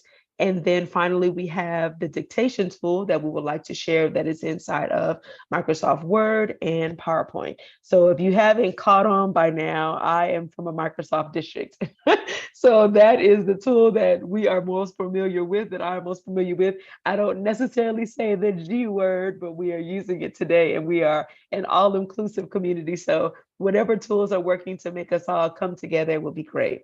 So you are noticing right now at the bottom of the screen, I hope that you can tell, is another language, correct? So if you can figure out which language that is, you can always interact live with us and drop that into the chat. So I may have some different speakers or some multilinguals on the line. You're more than welcome to tell what that is. So the subtitle that you are noticing, and I have some tips and tricks here, and I'm just going to get into how we can see it. I will stop and go kind of as we present, just so that you can see how we move it. But inside of this presentation tool is also the link and a couple of tutorials as to how you can access these tools on your own. So the subtitle tool, you are looking at this image here within PowerPoint, and you can use this as shown below in the web version or in the desktop version. So with subtitles, all you're going to do is open up a new presentation slide. You're going to go to the top of the screen underneath slideshow. And then under there, you're going to click on where it says subtitles. You have 2 options. Option 1 would be to actually share it in a different language or to speak in a language other than English. And then option number 2 is to select where it is that you want the subtitle to go. So you can kind of see this briefly. I'm going to get out of here and then minimize this hopefully a little bit to be able to share that with you. If not, we'll keep it moving on to the other screen, because for whatever reason, mine seems to be giving me the blues this morning when I tried to minimize and come back. So let me see if I can do this one here instead of moving on to the next slide. Dun, dun, dun, dun. Okay, let's click on this one. There we go. Okay, so now inside of my PowerPoint screen, right? This is my lovely setup here. I'm already inside of the slideshow. You notice that the subtitles went away because I'm no longer in the present view. Okay, so at the top of the screen, you will notice where it says slideshow. This is the tab that you want to click on. Once you click on slideshow, okay, you can come over to the right-hand side and notice that you have these options for subtitles. You want to click on subtitle settings and then choose from these 2. Right now, I have it in English, and then I have the subtitle language in French. So if you dropped French into the chat and you were able to realize or recognize that that was the language of the subtitle, awesome. All right. The next thing that you want to be able to do is notice the position of where the subtitles are on the screen.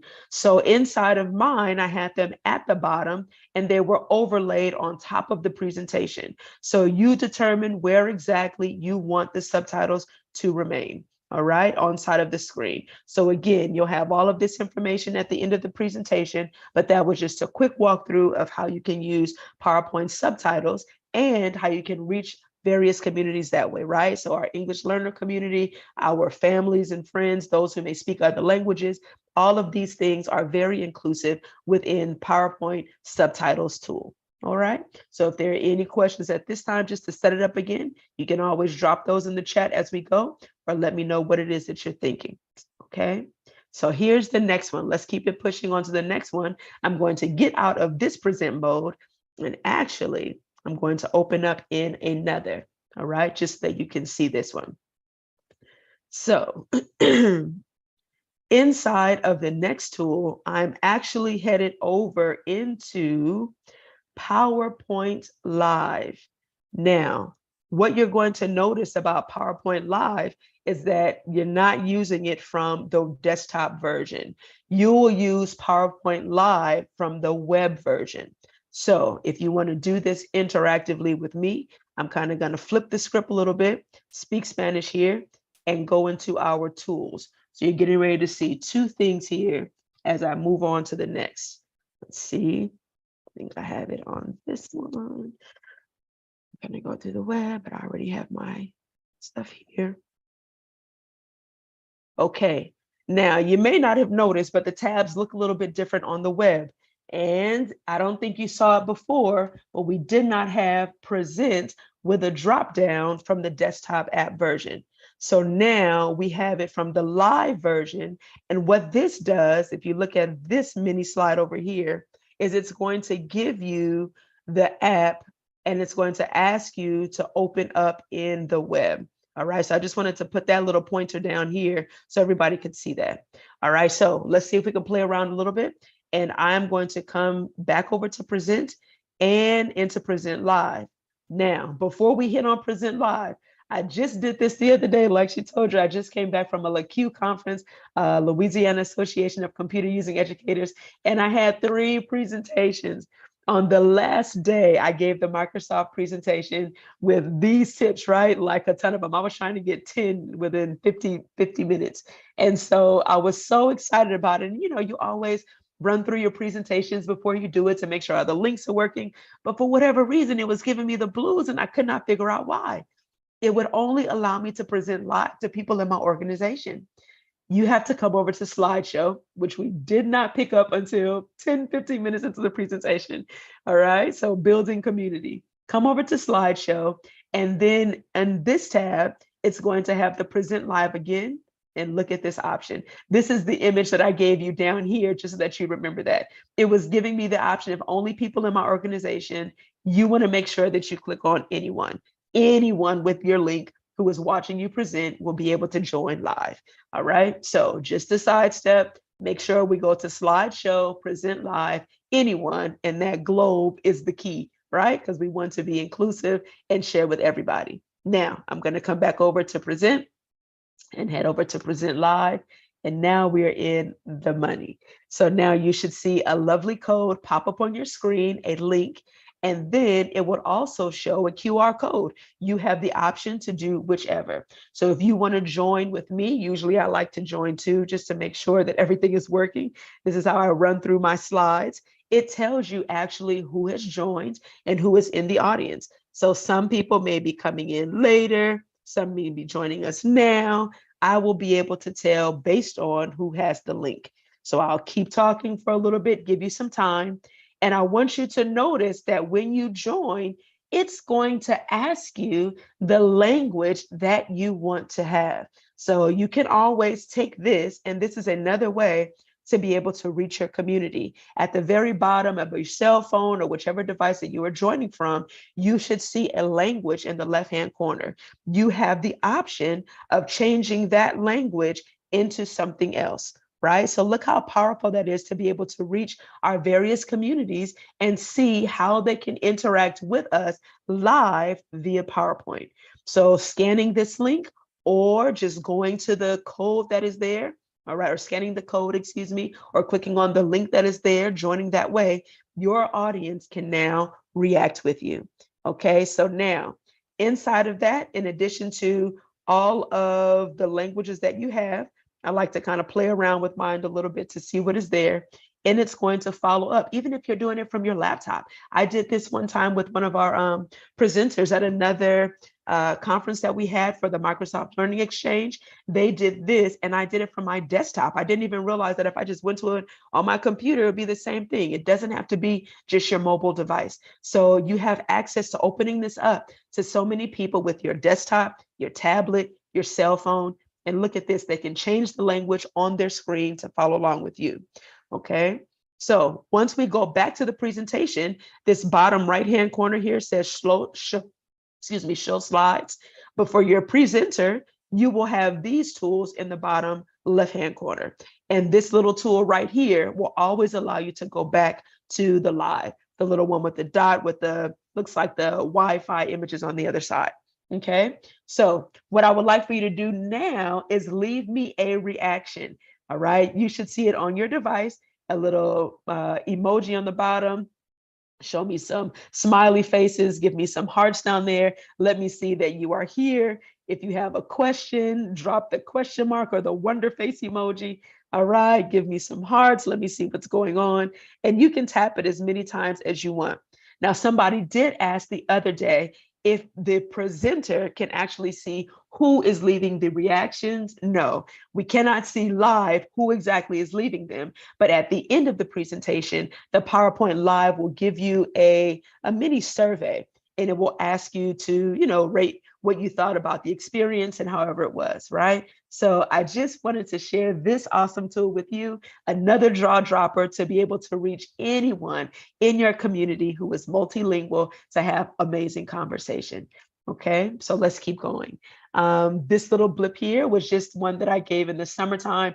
Do you want your students using this? Because it's not just to connect with communities, but students are a community too, right? We build community in the classroom. We build community with our colleagues through professional development. We build community with our families, our caregivers. So I didn't think in the beginning that I actually wanted to use PowerPoint Live, or not PowerPoint Live, but I didn't want to use translators with my students because we're learning another language, right? Or we're acquiring Spanish.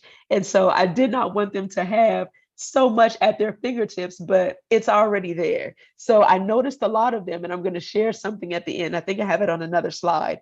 I noticed a few of them will pull out their Google, you're right, obviously, because a lot of us have Samsung or iPhone or whatever, and it's the first app that comes up. So they will pull out their Googles, and they would start trying to tap stuff in or just go to Google Translate. I'm just like, what are you doing? If you just pay attention, I'm sharing with you everything that is here. But later on, I thought, well, how much more of a tool would it be for our students if we gave them these tools anyway and just presented them with the opportunity of when and how to be able to use them effectively? So just looking at some of the things that we have here, I wanted to be able to share that with you. All right, so that leads us right into our lovely tool, which is actually the app and the extension. So we've got PowerPoint Live. You can continue to leave reactions there of whatever it is that you think. Now we've got subtitles, PowerPoint subtitles. We learned how to position them on our slide, how to change them into different languages. And now we're going to move into the next one, okay? So you can always go back into PowerPoint Live and share what language you're in as the presenter and what languages your audience will have. They select their own, right? So you have that option to be able to change those things. Okay. And so here's just yes. Oh, I'm sorry. I did not mean to interrupt you. You finished this. I was thinking I was ready to share attendance after subtitles.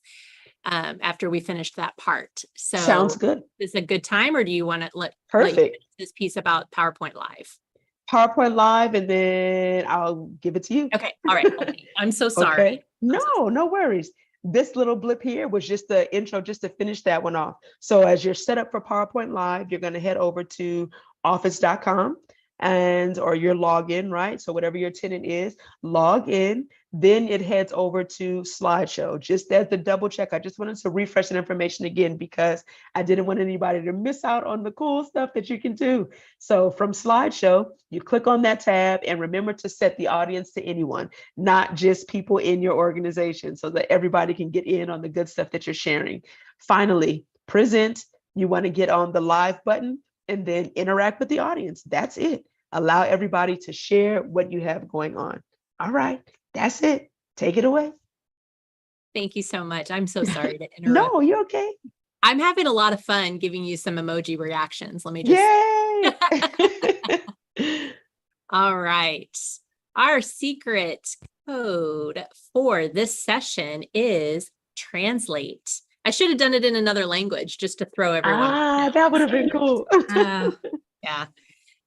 So your secret code is translate, and your in district, if you are in Sci-Fair link, is the same as it was for the first session, bit.ly/edtechlive, capital CFISD, and out of district, bit.ly/edtechlive, capital visitor. These links will also be posted in the chat, so you can click on them easily from there. And then when you enter your information, include that secret code of translate. I'm going to leave this up for another 30 seconds or so everybody can get that code jotted down. And then we will get right back in it with some other amazing, like, it's almost like magic. It is magic. I mean, we had some magic with WeVideo in our first session, and now we're getting more magic with Translate. Right. I mean, it just is, like you said, jaw-dropping. It really is jaw-dropping. Right. It just blows my mind what you can do and how accurate it is too. Like, I'm following it along and how accurate it is, like everything that you're saying throughout your. Awesome. Now, I did switch to other languages, and I'm not really sure if those languages are there you go. because I don't speak Finnish or you know, some of the other ones I chose, but just I don't know, a lot of it's really cool. Yeah. Just to try it out and see. I mean, you know, obviously it won't be 1,000% accurate, but I would definitely go for the upper 90s. Yeah, that's great. Really neat. Oh, this is exciting. It's translating me too. It is. Yep. Anybody who was there. This one, as people are still, you know, writing down the code, this one for PowerPoint Live translates anybody who was speaking.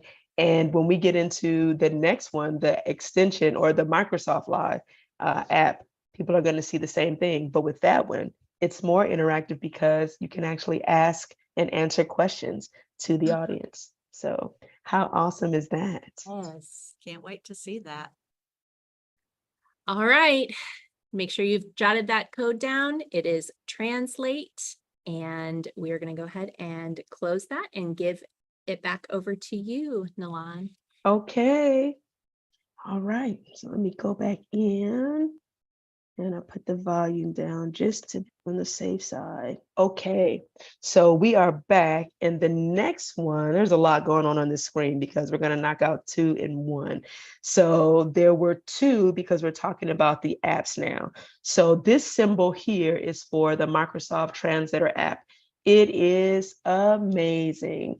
And I say it is amazing because there actually is the desktop version, which just has the text and it has the live conversation that we're going to look at in just a moment. But the app that you download onto your phone actually has 4 icons. This first icon is there, but there is one that has of a conversation, 2 people talking. There are 2 persons.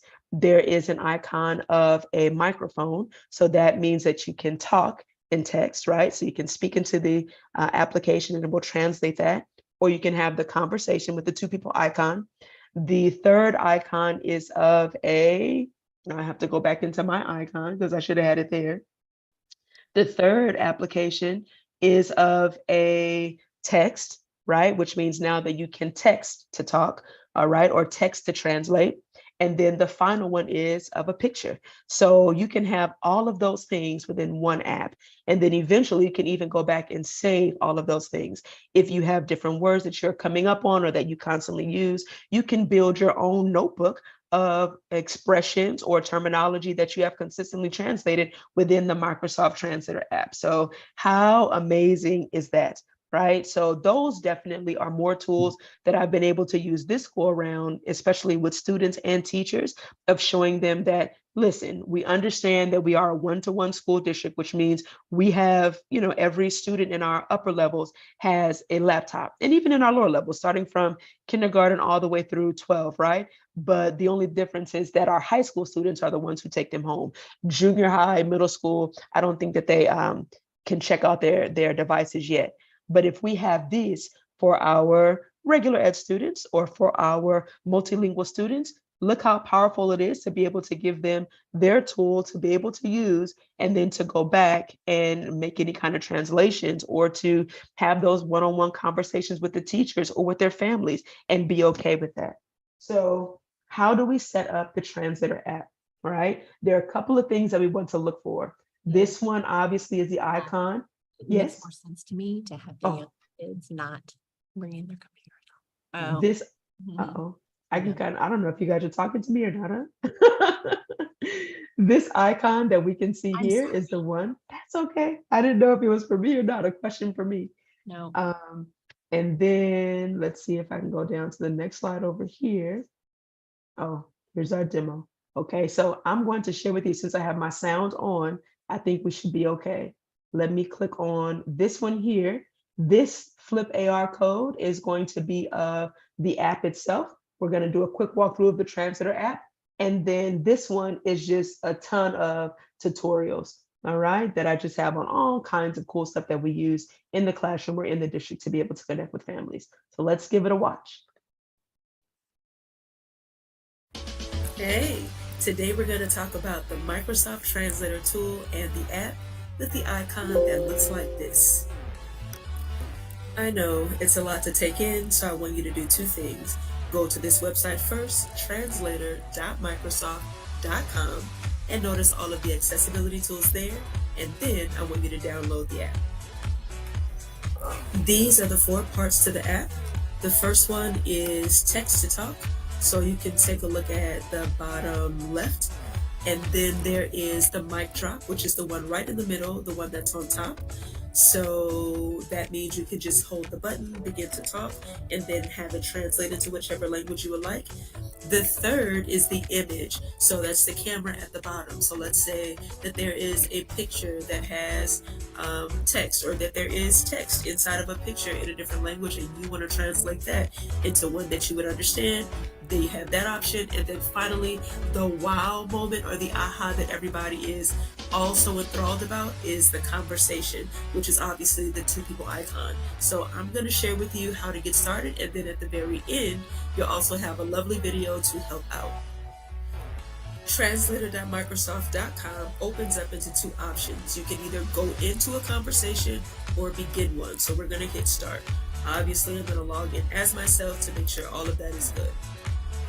After you've downloaded the app, or we're using the web version, now you want to go ahead and select the primary language, which will most likely be English, and enter your name so that everyone will know you are the person initiating the conversation. Follow the prompts that come up, and then shortly after, it'll give you a QR code. There's this huge code at the top of the screen, and everybody is able to join the conversation. And then you can see it'll let you know when you have company or people who joined. I'm actually talking now, and so it's showing the translation here and also on my phone that I have. So I'm going to share that and then quickly end. Once you're finished, you can stop. Leave the conversation, and even download a transcript. Now you've got the code at the top, a lovely conversation in the middle. Don't forget to save. Okay, so something real quick that was there. I hope that that was pretty cool and that you guys could hear a little bit about it. So you have something to be able to share in that, right? So getting able to download the conversation. Also, the transcript is super beneficial. So I'm going to ask all of us now to kind of leave the conversation that we have and join this one. I'm going to actually open up the screen into Microsoft Translator so that we can join it, and we can leave the PowerPoint live, right? So I'm going to come back in here where it says follow along, and I'm actually going to end that presentation. Okay, so it's going to boot you out. Once I end it for everybody, it should ask you, I believe, to rate it. So you can go ahead and leave any final reactions, or it'll ask you to rate what is going on, I believe. Oh no, it just booted you out. Okay, so if it just booted you out, no worries. All right, we're gonna try the next one. This one, just like you saw in the quick tutorial, we're gonna head over to Microsoft translator.microsoft.com. But really quickly, before I gave that one, I wanted to share this quick little spotlight. So at a conference I was in the summertime, I was playing around with some of the tools again and getting a chance to share just the awesome sauce, really, as what I like to call it, of all of these ways that we can collaborate and communicate with each other. And in one of them was a conference goer who had used Translator before, but in an unconventional or in the most amazing of ways. So we said, because sometimes as ladies, we like to go pamper ourselves, get our nails done, right? Because I just asked the question, who in here had used the Translator app? And I'm thinking people are getting ready to tell me about, how they use it in school, or about how they use it with their families, or how they use it with coworkers, or whatever, just to play around with what was going on. This woman said, look on the right-hand side of the screen, right, where it says Spotlight Conference Confession. She said she went to the nail salon, shared it with her nail tech, right, and had the language that way. Then she said when she had returned to the nail salon, maybe 2 to 3 weeks later, the nail tech had then come up to her and shared the cell phone to show them that they had downloaded the Microsoft Translator app to be ready for that conversation too. I was mind blown. I just thought that that was so cool to be able to use the app outside of education, but in our personal experiences. And I think that is the powerful tool of Microsoft Education, or just, all of these things that we're using. How awesome is it to be able to build communication? And that's really all we're doing with languages, right? Languages, technology is its own language too. So having those things. So now we're going to play a little bit, right? We're going to play with the Translator app and see what we get.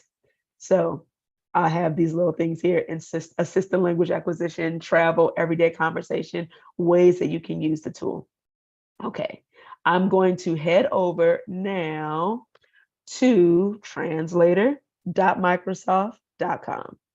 I'm going to switch the conversation into Spanish once we all get in. Okay, I will switch it to Spanish once we all get in and share you how did I do that. So just like the tutorial that we saw briefly, we wanted to initiate the conversation. When you see this, if you're doing it from your desktop, you're going to be able to just get on the conversation this way.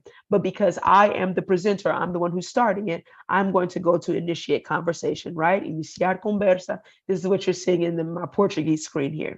All right. So I'm going to log in with my tenant. This is who I have. And I'm already in. Now, let me put my name here. And I'm going to say that I'm speaking in English. So again, if you want to play around a little bit with the conversation, you can always switch it to something else. Once we are all logged in, I'll be able to see who has joined the conversation, just like it did for PowerPoint Live. But then I will change it over, okay? Gonna switch it over to Portuguese or Spanish or something, just so that you can get a feel of how it's really working. All right. It gives you a quick walkthrough. Have everybody join in with whatever device, tablets, cell phones, desktops, whatever it is that you want. You're going to be able to connect because it's going to ask you to join with a link or with a code. And then finally, you can actually press the mic yourself to begin conversation. Your words, it says, will be translated for other participants. So it walks you through all of these things here on the desktop site. Now, remember, if you're using the app on your phone, I told you what that app looks like with that little green icon, okay? It will open up like this to have the 4 things on there, okay? So I can get out of this one since I'm sharing that screen there. I think I still have it on volume. Okay, let's try it. Let me test my microphone. Check, 1, 2, 1, 2, and let's go. I'm going to leave it so that my mic stays on. So it's giving you these prompts. Technically, I can mute everybody else. The others, mute others is the sound that is around me. So you notice that as soon as I hit mic stays on, you can see all of what I have in the background, okay, being translated already. I'm going to leave the mute others off, and I think we should be okay for now. So I'm going to give everybody a chance to join the conversation by either going to translator.microsoft.com and entering this code or scanning the link. So you can do either one, okay? So if you have it on your desktop, remember, this is a website that you can go to, the alternative link, and try to see, make that a little bit bigger for you. There you go, okay? There is the code. This is the shortened link. And this is also the QR code. So you have several ways that people, again, can join the conversation, the same way we did with PowerPoint Live. So as soon as I can see that I have people who have joined, I myself am going to get out of the conversation and then switch it over into another language so you can see what's going on. You can choose to leave yours in Spanish, or excuse me, in English, or you can change the language yourself. So I'm going to change my phone to English, and I'm going to see what happens when I practice my Portuguese with you guys over here. Let me change this one to English on the phone so all of us are entering in. It will ask you your name, and I'm going to call mine practice. All right, or I'm going to call mine practice, and I'm going to leave the one on my phone in English so that now once we're all in, I'm actually going to change the conversation to Portuguese. Okay. All right. So on your phone, you can kind of see who's already in. So I can see on my phone who's already joined the conversation. Now, minimize this one, and I'm going to, beautiful, beautiful. I can see more coming in. All right. Now, here are my settings. I'm going to come up to my configurations tab. Okay. Remember, that's how we change these things. And I'm actually, notice that it says Nalan, that's me. I'm the host, and it has me in English here. All right. Now we're getting ready to see the magic. So whatever language you have on your phone, if you kept it in English, sweet. If you want to play around and change yours to something else, beautiful. All right. I'm going to switch my main language to another. Okay. So as soon as I click on the three dots, the Microsoft tools are your open spaces to get everywhere. Okay. So I hit on the gear. Now I'm going to come into change language, and I'm going to switch mine over. Let's get practice in today. I'm going to switch mine over into Portuguese. Okay. And now once I hit update, everything that I say will be in Portuguese now. Okay. So let's see how far I can get or what I could talk about. All right, here we go. Bom dia. Bom dia. Tudo bem? Eu moro aqui na Louisiana. Eu moro nos Estados Unidos. Eu sou professora do inglês. Eu ensino muitas pessoas e estou muito feliz de poder apresentar com vocês esta manhã. Minha cor favorita é verde. So, just to see, vocês podem falar comigo agora. Se vocês querem, vocês podem tocar o microfone e falar comigo. Tenta agora. Muito bem. Você é mexicana. Muito bem. Muito bem. Ok. Vocês podem ver agora o poder de transcrição, de traduzir diferentes idiomas, diferentes línguas, né? Diferentes línguas. Muito bem. Tudo isso. Ok? Eu vou mudar agora a língua a inglês. Eu vou mudar a língua a inglês. Eu vou mudar. Ok.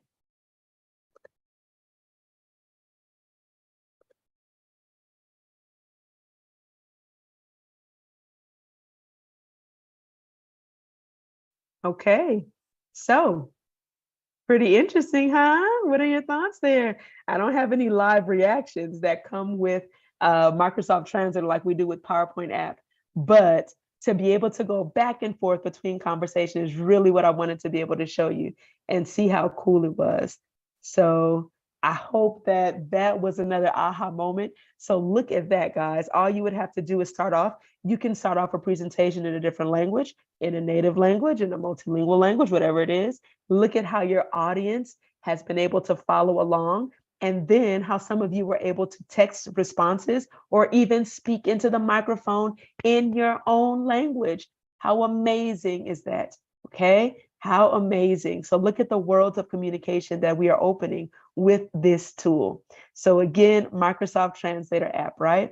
So now the cool thing, like we saw in the video, is when we get ready to end the conversation, you have options to be able to save it or to just let it go. But I like being able to save the conversation so that you can actually keep a record of what it was, right? You can have the transcript. So if I click on this door with the arrow, notice that it tells me I can download the transcript or just leave the application. Okay, so I'm going to go ahead and hit leave it. I don't want to worry about translating anything. And that's it. So how cool is that, right? I hope that that was another aha moment for everybody to be able to see what is going on with all of the tools that we have. So if any questions are now, let me go into 2 more before we get out of here, and then that is going to be a wrap. All right, any questions so far about the Translator app, or do you just want to share how amazing you think it was? We did have a question, but I'm hoping that once they saw the translator app, that kind of answered it.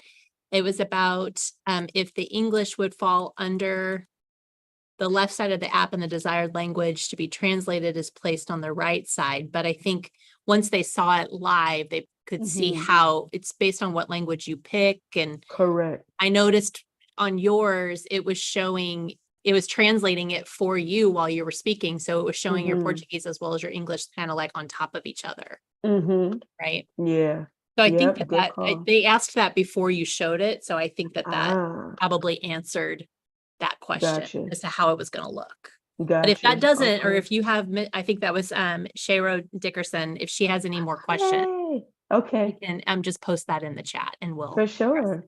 For sure. Very Good cool. deal. Okay. All right. Well, I got a couple minutes left, so let's knock out how we can see this dictate tool, immersive reader, and then done. So I came back over here because we're talking about apps, and I opened up a Word document, but I'm going to close with the Word document. Let me come back over into here, and let's go into the extension, which I think I downloaded. I sure did. Okay. So I know that some of us may use Edge, but the majority of the world probably uses Google Chrome. Okay, so there is another amazing tool that is called Immersive Reader. Immersive Reader allows you to read aloud, and then it translates everything for you.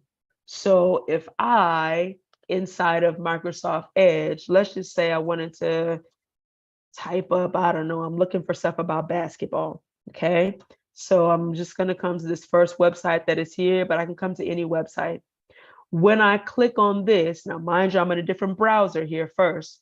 I'm going to click on this and just right click anywhere in that passage or highlight it. I have 2 options. So notice what happened here is it said read aloud. Now read aloud is nice, but that's not really what I'm looking for. Okay. Please don't skip this 1 minute read. This Saturday. All right. So it started giving me the read aloud options, and then it can change how you want the conversation to come across. All right. What kind of voice you want it to sound like. You want it to have a Spanish speaking voice, a Portuguese speaking voice, all of those things.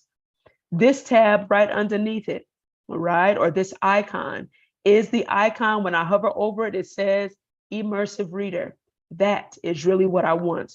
And now I'm going to share with you what it does here, and then we're going to do it in Google Chrome now. Okay, so with Immersive Reader, if you haven't heard about it before, it reads everything. But the cool thing about it is that it translates the text as well. So when I come over here, I clicked on that little icon, I'm going to go to where it says reading preferences. This is the part that is immersive. It brings you into the fold. I can change the focus by having it go line by line, or doing a chunk at a time, or just doing the entire thing. Okay. The cool part is I can come down and change this to a language. So if you're giving your students language in English, now I can come over to Immersive Reader and I'm going to change it into whichever language it is that I like now, or I can do the entire document, not just that portion. And look at what just happened. Now that I did this, it's going to actually read my entire document in this language. Okay, so all of these things are here. Grammar tools, you can click on that again. Text preferences, I can even change the background. Okay, the background color, they say that the softer colors make it a little easier on the student's eyes to be able to see. All right, and then when I get a chance to do all of that, now I can actually begin reading. Is it going? Basquete. Este artigo é sobre o esporte. Okay, amazing. Skip out of Edge now, because now inside of Google Chrome, there is, all right, the web extension. So all I'm going to say is type in Immersive Reader Extension, all right? Once you type in Immersive Reader Extension, because many of our students use Google Chrome, that's fine, we're a Microsoft district, but many of our students have Chromebooks. We're experimenting with Chromebooks for our elementary school students. One of the sites is using those, so our K through 4. And then we have our high schoolers, I mean, we have Edge, but a lot of them are familiar with Chrome, all right? So we want to be able to now download this Immersive Reader extension and have them easily access it. So Immersive Reader, use Immersive Reader on websites. That's what it looks like. And now you can see that I actually have already downloaded it. This is what the icon looks like. And now I have pinned it to my bar. All right, so here it is, mine up top. All right, Immersive Reader on Chrome. So now let me type in something else. Let's go back to basketball again, right? Or maybe let's take a look at hockey this go around.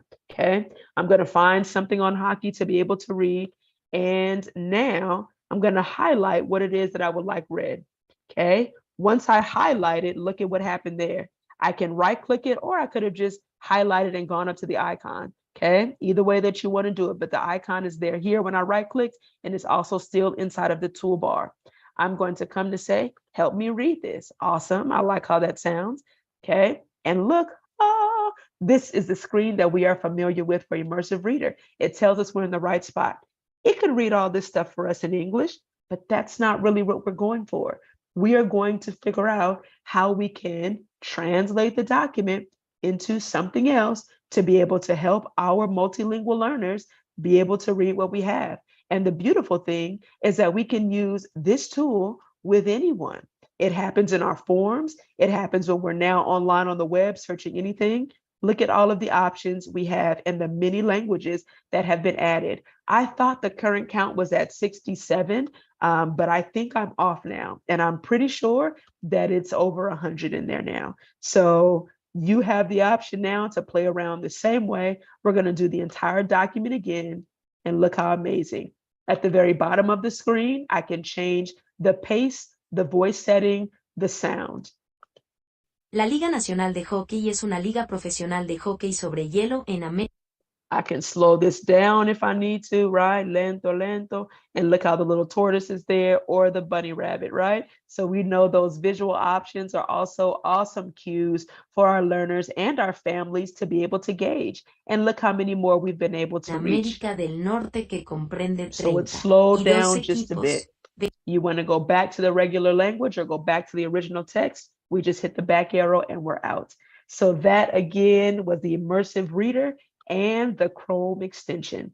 Okay, so just to wrap up today's awesome sauce, I hope you got some lovely tools. I've had such an amazing time with you. I opened up a Word document really quickly because I wanted to share with you the Dictate tool and what it does. If you notice, I'm in the Home tab and I came over to Dictate.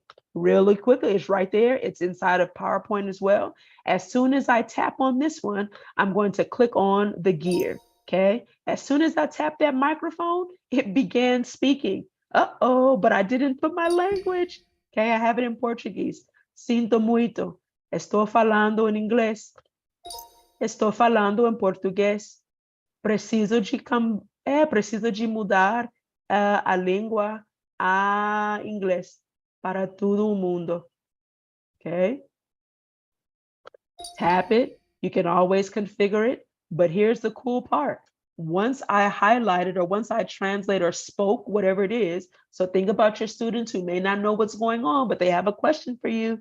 Open up the Microsoft tool, open up Dictate, let them speak or say whatever it is. And then you as the teacher, or even them as a student, can come over, highlight whatever it is that they want, come under the review tab, language, let's translate this bad boy out, and let's just translate our selection and go to what we have. Let's put it into, notice that was my title from before, huh? Let's put it into English for us to be able to see. Okay, put it into English and boom, insert it. Oh, are you mind blown yet? I need to put my Bitmoji, like a live reaction of a mind blown Bitmoji. Okay, so inside PowerPoint, inside Word, Dictate tool goes into Translate. Guys, we have opened up conversation for the world to see. I so hope that you have enjoyed that and that you have gleaned something from today. I have thoroughly enjoyed sharing these jaw-dropping tools with you. Subtitles in PowerPoint, PowerPoint Live, the Translator app, the Chrome extension of Immersive Reader, and the dictation tool. So continue to reach out if you can. I will leave this with the ladies, a QR code for you all, and a link to the presentation. So that's it. Amazing. Minds are blown. I think both of us are sitting here just like, and I did whisper earlier. I realized I was not on mute because I was like talking about your presentation and didn't realize. But this is just awesome. I have so many different ideas I know running through my head as to how we can use this on our team, how we can share this with people that we work with, but then also just in personal life too. You know, I know myself. There are many times whenever I'm having a conversation, I'm so used to turning subtitles on my TV now that I'll have a conversation. I'm like, oh, I wish I had subtitles for my conversation. Goodness. I'll just start using the translator app just so I can look back and be like, what did they say again? No, but this is amazing. And we also wanted to share too that Immersive Reader, we are in Sci-Fair, we use Schoology, and Immersive Reader is embedded in Schoology as well. So you should see that when you're in Schoology, that you're able to use Immersive Reader within that program. So this is fantastic. I think everybody's been very positive on the chat and are excited to play with all of these tools and start using them with their students. So thank you so much. Thank you. Thank you. And if you, I think that we just shared the presentation link. Well, actually it's to your flip that has a lot of tutorials. Yes.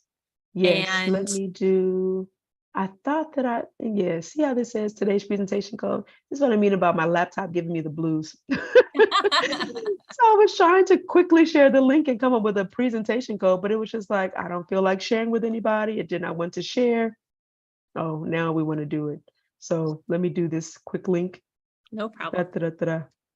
And can view. Okay. Anybody?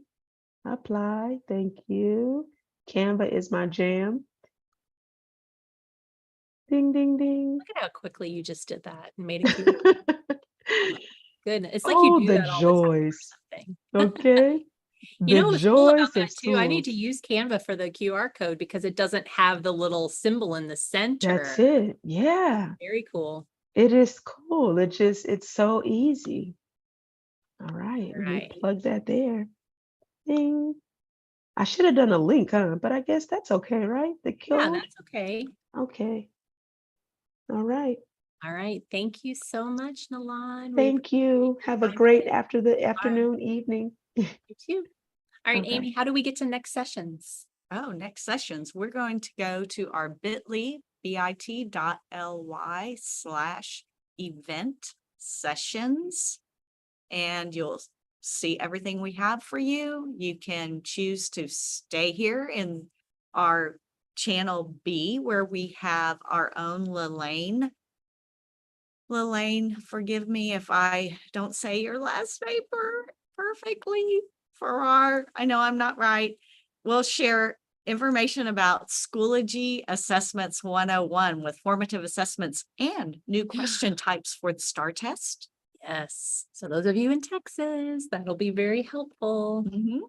All right. You can get credit for all 8 sessions if you watch 4 with us live and then come back later on today or tomorrow and watch the other 4. Just make sure that you submit the forms for credit by midnight tomorrow. So please take a break. We're going to play a little commercial for you, reminding you of all that, and get our lights back on because it looks like we have like something from the dark coming up here below. So we're going to get our lights went off on us. I guess we were sitting too still. And we will see you back in just a few minutes.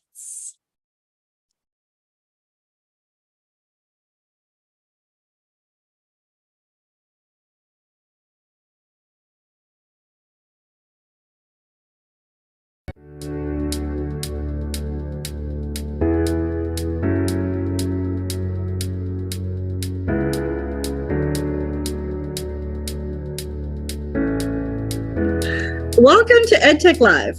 We're happy that you're here today. I'm Tamara, and this is Ryan. We would like to take a moment and welcome you to today's event and give you a little information about what to expect. New sessions start every hour, and you can stay for the whole event or just watch the sessions you're interested in seeing.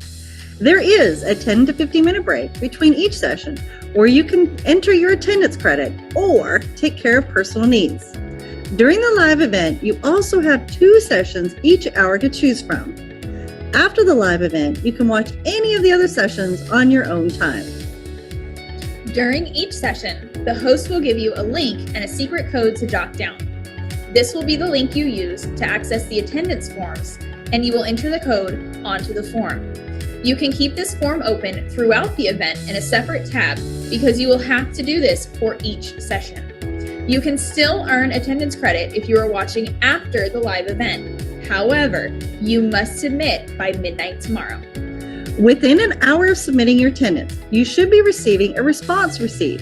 If you do not receive this email, please resubmit the attendance form and double check to make sure your email address is typed correctly. We, along with our whole EdTech team, want to thank you again for being here today and enjoy your session. It will be starting soon.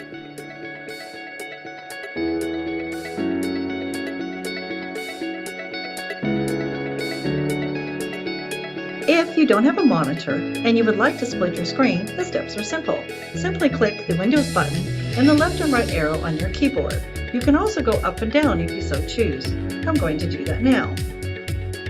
I can repeat the process on the other window and have split my screen. Sometimes you get the option to be able to choose. I've split my screen to the right, and now I need to tell them what I would like to put on the left.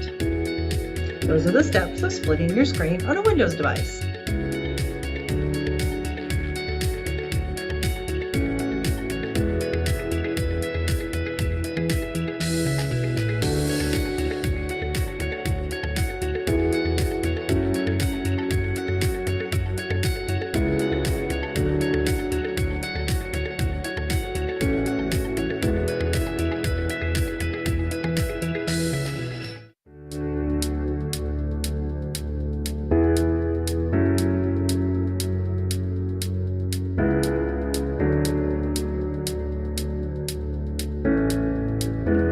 Welcome to EdTech Live. We're happy that you're here today. I'm Tamara, and this is Ryan. We would like to take a moment and welcome you to today's event and give you a little information about what to expect. New sessions start every hour, and you can stay for the whole event or just watch the sessions you're interested in seeing. There is a 10 to 15 minute break between each session where you can enter your attendance credit or take care of personal needs. During the live event, you also have 2 sessions each hour to choose from. After the live event, you can watch any of the other sessions on your own time. During each session, the host will give you a link and a secret code to jot down. This will be the link you use to access the attendance forms, and you will enter the code onto the form. You can keep this form open throughout the event in a separate tab because you will have to do this for each session. You can still earn attendance credit if you are watching after the live event. However, you must submit by midnight tomorrow. Within an hour of submitting your attendance, you should be receiving a response receipt. If you do not receive this email, please resubmit the attendance form and double check to make sure your email address is typed correctly. We, along with our whole EdTech team, want to thank you again for being here today and enjoy your session. It will be starting soon.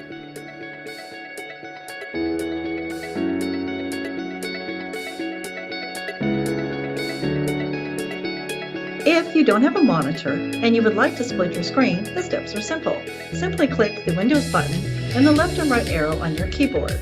You can also go up and down if you so choose. I'm going to do that now.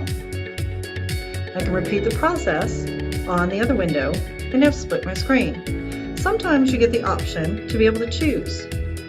I've split my screen to the right and now I need to tell them what I would like to put on the left. Those are the steps of splitting your screen on a Windows device.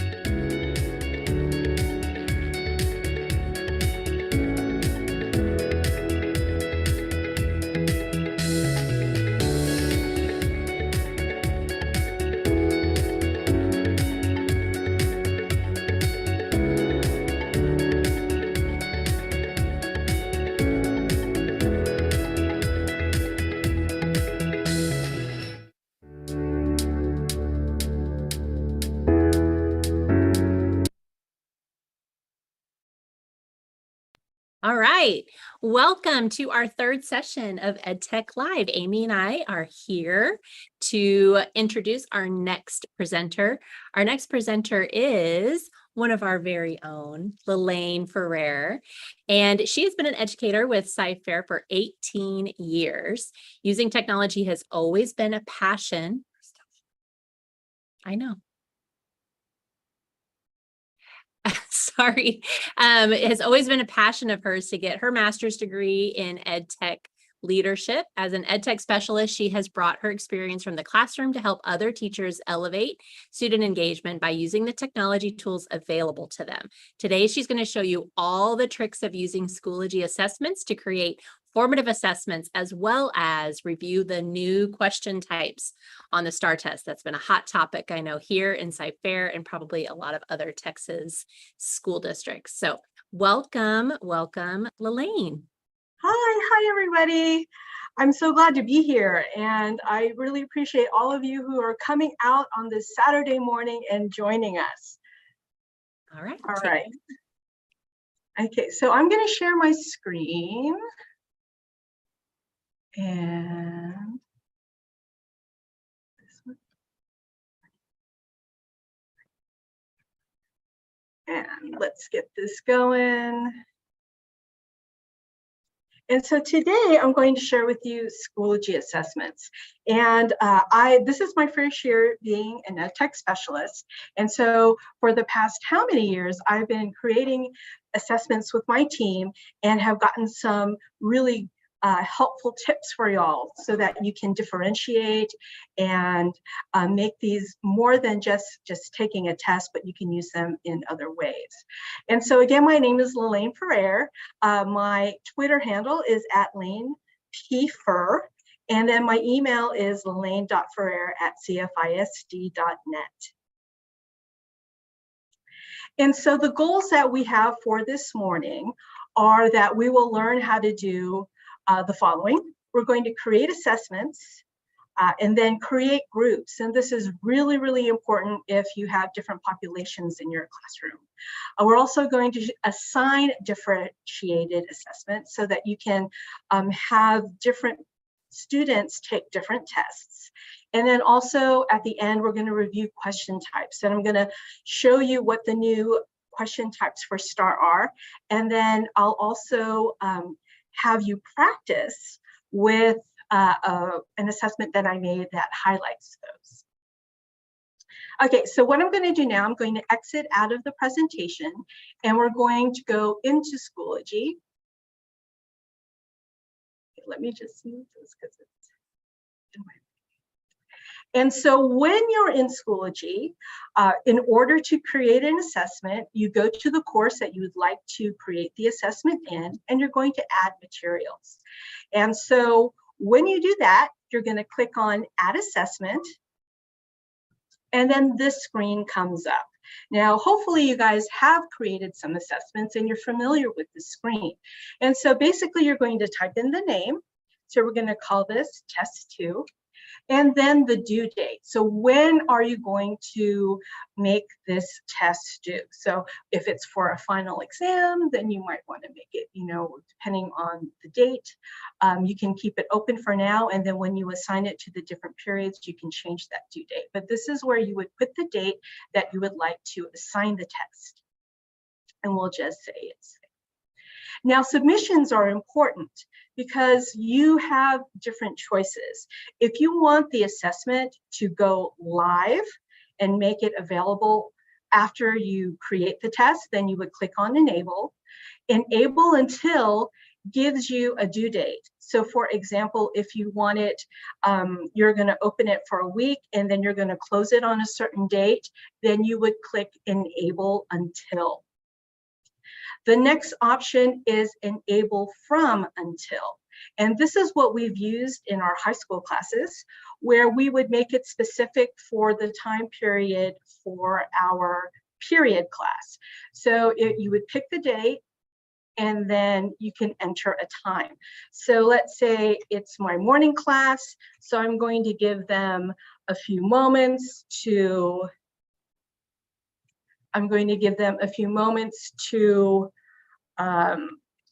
make sure that they put their stuff away, and then I'm going to have it end when the bell rings, and that'll be 8:05. And so that gives the time frame for which that test will be open. And again, that's if you want it open for a certain amount of time. Now, if you want it to be more secure, you can add a password.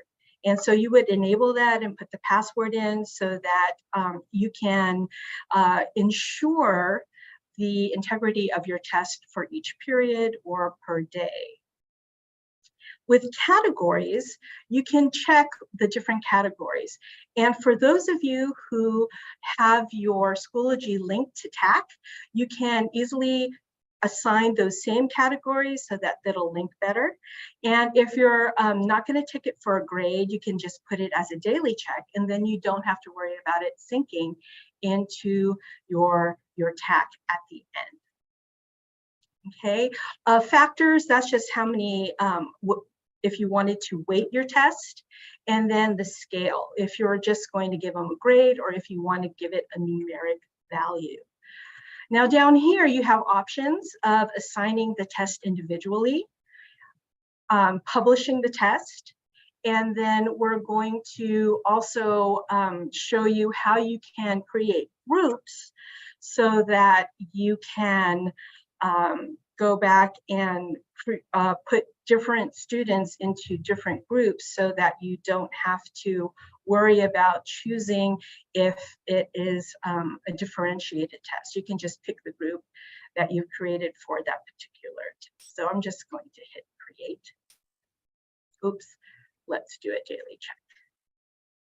And we're going to do that. All right. And so while we're on the subject of creating groups, so I'm going to show you how to do that next. All right. And so I'm not sure if a lot of people know about this, but if you click on members, you have all of your students. Yes. And this is an archived class. So if you're looking and you see that there's like connect, that's when we were, we did hybrid learning at CFISD, and I had some students who were coming in through Zoom. And so that way I could also tell which ones were logging in and which ones were in my classroom, because the way that we assign the tests were a little bit different for each of them. Yes.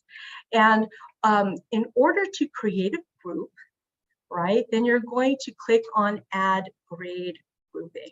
Now, this is a great way for teachers to differentiate groups. So for example, when we had our classes, we had some people who had extended time.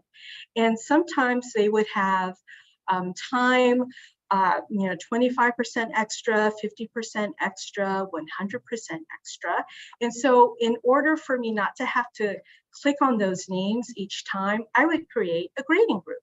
So you would click on grading group, and let's say this is my 50%.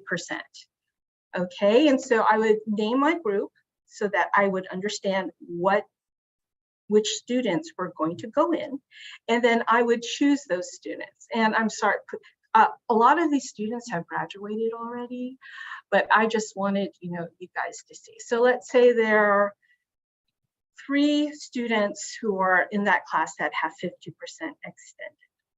And then I'm going to go back and do my extended time for 100%. And so I would choose those students.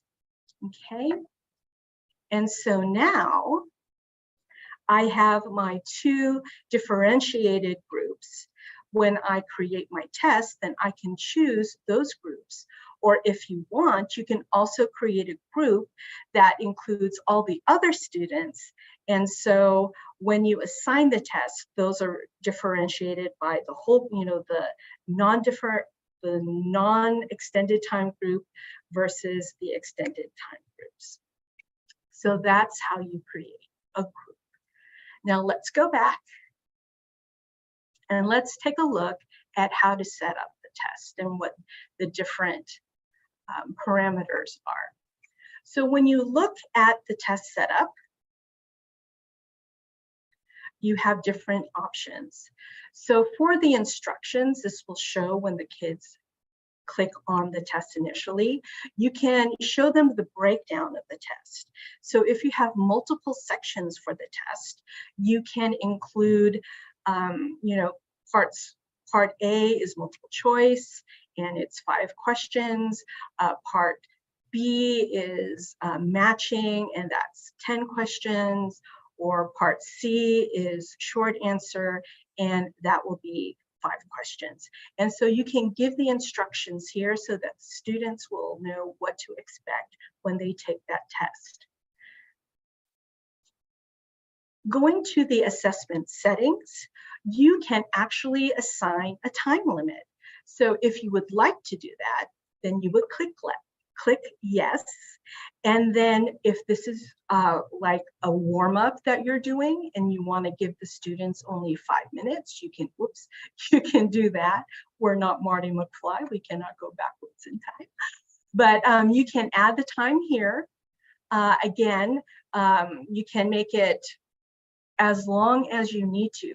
So for example, if you had that student, a regular class period is 50 minutes, yes. So you would assign that test for your non-extended time students for 50 minutes. But if you had that student who was 50%, then you can type in the 75 minutes. And that student would have 75 minutes to complete that test before it closes. And if you needed to have the 100%, then you would click on 100 minutes, because that's double the time. And so this is a great way for you to manage the different requirements for the students that need that extra time. And again, you can differentiate that in your title.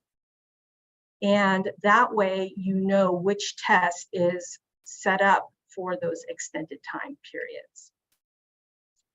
The next setting is whether or not you want the questions randomly ordered. And so for if you did that, just to let you know, it still manages the analysis based on the original question order. However, because it will show up randomly for the students, it will still count that question, even like on the original question if it was number 5, but on the randomly ordered question, it's number 15. The question is still going to be counted with the original number of 5. I hope that makes sense. So the questions are when you do the analysis, though it doesn't matter what order they're in, it will do the analysis for that one question. Okay, and so if you want it randomly ordered, again, these kids are so clever, then you can click on that and it'll randomly order them. And then if you want to know if the students, if you want the students to know how many points are for each question, then you can click on this. You can weight the different questions based on the points, and I'll show that to you when we get to that part.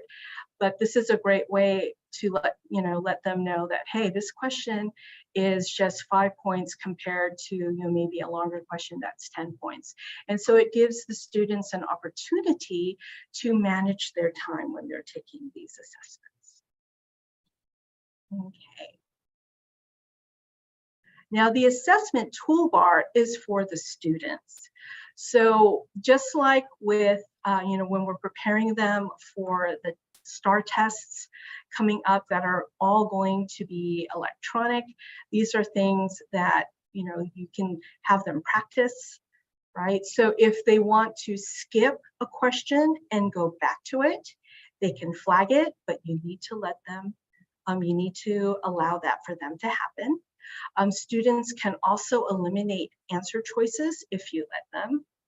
Now, if you're teaching math or science and you want them to have a calculator on board, if you don't have enough calculators for everyone to use them, then you can also include a calculator. And we have two types of calculators. You have a basic one and you have a scientific one, which has all the trig functions and the parentheses and all of those, okay, for higher order problem solving. Now, if you want to include a ruler, yes, you have the option of a 15-centimeter ruler and a 6-inch ruler. And coming from science, we would only use the 15-centimeter. All right. And so again, if this is for a math class, for geometry, you can allow them to have a protractor if it's something that you would like for them to use for a question. And this is what's really important and what I want to stress, that you can include text-to-speech. And for our 504 students who need to have oral testing, this is a great way for them to have that oral testing without someone physically reading that question to them. And I know from the last session, they're talking about immersive reader. This is what Shannon had brought up, that within Schoology, you have that option. And so for my students who had that accommodation for their 504, they would always have, I would always have a set of headphones for them so that when it was test day, they can just go get the headphones, and I've already enabled that text to speech toolbar for them so they can go and use that. It's a great way of having that available for students, especially since our 504 students are not allowed, if you will, to have the test read with the special ed students. Yes, so that is a great way to have those, to put in that accommodation with those assessments. And another of the student tools is they can highlight the text.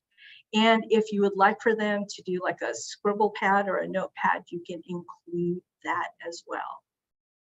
All right. And last but not least, we have student settings. And so this is where you will let them know whether or not they can see the answers immediately. Now, for our summative assessments, we always chose no. But if this is something formative or a check for understanding, you have the option of letting them know whether or not they've got it wrong. And then again, if it is just for a check for understanding, you're introducing this, it's after a chunk, you want them to know if they got it right, and then also include the answers. Okay, so those are those options. Now, the number of times students can take it. You can include that as well. You have anywhere from 1 up to 20 times. So again, you have to think about these assessments as not just something summative where it's a one-time shot, but these settings can give the students opportunities, and also yourself as a teacher, to see whether or not they got it, right? So these are great feedback mechanisms if you want to include the correct answers. That way they can say, okay, well, let me go check. Okay, why is this wrong? Let me check what I did wrong. Oh, maybe it was just like I clicked on the wrong thing or what have you. But using the setup available to you, you can do all kinds of differentiation with the students. And this is always so helpful because of the flexibility you have with the assessments that you create. All right. So before we move on to the actual question types, I will go ahead and let the ladies give you the attendance code if it's not too early. Yes? No, this is a perfect time. Okay, great. I'm going to stop sharing. Okay. Let me get it opened up here. The secret code for session 3. Let me do it one more time. Hold on. There we go. Is SGY. SGY. And if you are in district, you will go to bit.ly/edtechlive, capital CFISD. If you are out of district, you'll go to bit.ly/edtechlive, capital visitor. All right. Great information on how to adjust your Schoology assessments. I think a lot of times we don't spend the time to know all of our options and settings. So thank you, Lelaine, for going through that and talking about how you've used it and how to make things better for your students. Now, this is a great time for us before we get into the questions. Have there been any, the question types, have there been any questions on the chat that we need to go over? Not yet, just somebody reiterating what I just said. They were like, I love the personalized settings in Schoology. Yeah. I think everybody's with you following along. Okay, all right. Okay, so. Okay, just another 10, 15 seconds here. It always feels like I have it up for an eternity, but I'm told, we want to make sure we have it up long enough so people really do see it, hear it, write it down. Yeah, and especially, since we have two, if they're in district or out of district. Yeah. So sometimes it's we did also post those links in the chat so you can easily click on them. They're the same, the links are the same for all sessions, but you do have to submit it for each session that you want credit for. So if you're wanting credit for all 8 sessions by tomorrow, then you would submit 8 different forms with each code. All right. Okay, are we ready to move on? Yes, we are ready. Perfect. Okay. All right. So let me go ahead and share my screen again. And all right. And so now we're going to talk about the assessment question types. And last month I was at CAST and attended one of the TEA updates. And so before we get into the question types, I just wanted to share a couple of things that I got from attending that session. And so one of the biggest eye-openers was that there are different question types, and you're going to have the hotspots, drag and drop, you're going to have ordering, multi-select, there are multi-parts, text entry, and short constructive response. So those are the new question types that are going to be on STAR. And in conjunction with those new question types, they're changing the format of the test itself. And so the tests will have a maximum 75% of the points will come from multiple choice. And from when they were discussing this, that is the absolute max. And so you can expect to see more of these types of questions versus, well, you'll still have multiple choice, but you'll see these questions making up more than 25%. Some of the new question types are worth 2 points. And just to let you know, some partial credit is given. So for example, if like a short constructive response is 4 points, then if they got 2 or more of the points assigned for that question, then they would get 1 out of 2. Now, if they only got 1 point out of those 4, then they would not get credit for, they wouldn't get partial credit at all for that question.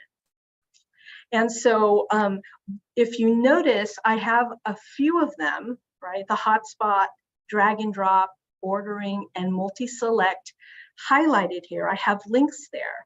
And at the end of the presentation, I'm going to share a QR code and bit.ly so that you have access to this PowerPoint so that you can click on those different question types and learn how to create them on your own. And it goes over you know, step by step in Schoology how to create them. All right, so the next thing I'm going to do, I'm going to go to Schoology. I'm going to go to one of my courses in Schoology. Now, if you want to follow along, then please, I'm going to take a few moments. If you want to open up your Schoology course and join my PD, my Schoology PD, then please use this Schoology access code. The assessment name is Schoology Assessments 101 Question Types. And then I'm going to take a moment and exit out of here, out of the presentation in a little bit so that we can go over those question types. All right, so I'm going to give you a few moments to do that. Also, I'm including a copy or a link to that TEA presentation for this revised STAR test. That'll be one of the resources that are included at the end of this presentation.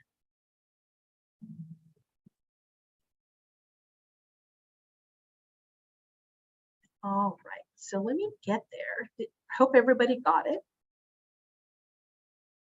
Okay, and if maybe the ladies can put that access code in the chat so that if they haven't gotten it already, they can.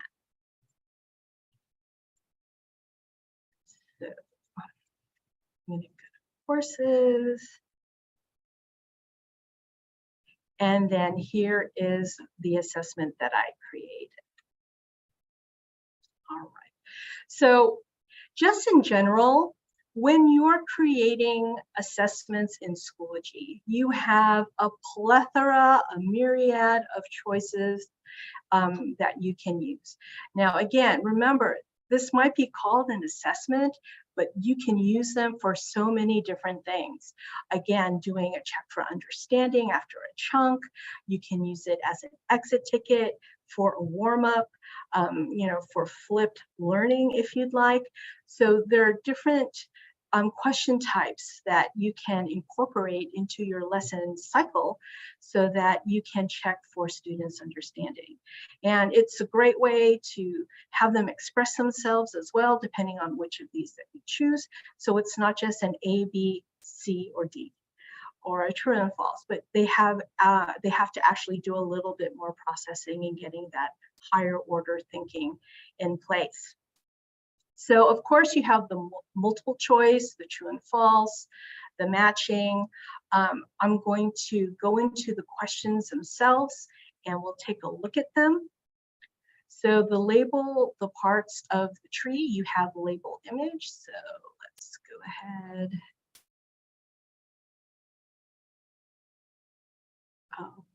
just to see how you would set that up, right? And so you would have the different boxes there, and the students can move these up. Oops. Okay, so they can drag and drop. Oh, I'm in preview, but that's what they would do. And then, and so let's go ahead and do that.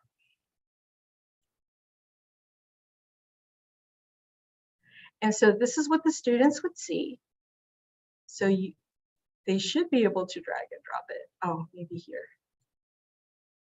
I'm so sorry. This was, okay. And then let's do this.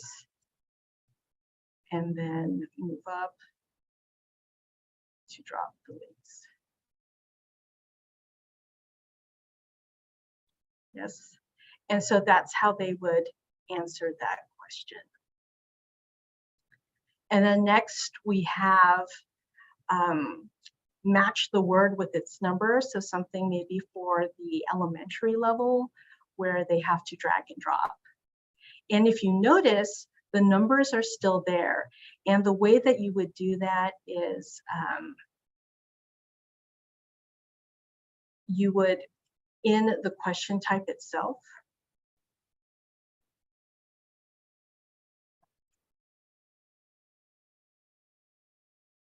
you would choose duplicate responses. So if you want to leave the answer choices on the bottom, you can duplicate the responses so when they use one, it'll still appear. Now, if you don't do that, once they've used one of the answers, then it disappears from their choices. If you notice as well, I put partial match.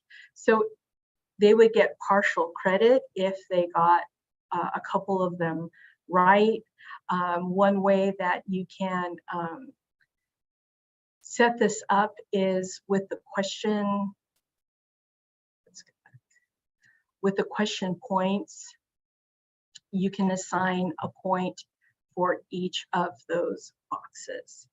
But keeping in mind that for the STAR test, they only give whole number question points. So if you got 1 out of 4, you would, here you would get the 1 point out of 4. But if it's 1 out of 4 and you got 1 out of those 4 on the STAR test, you would not get credit.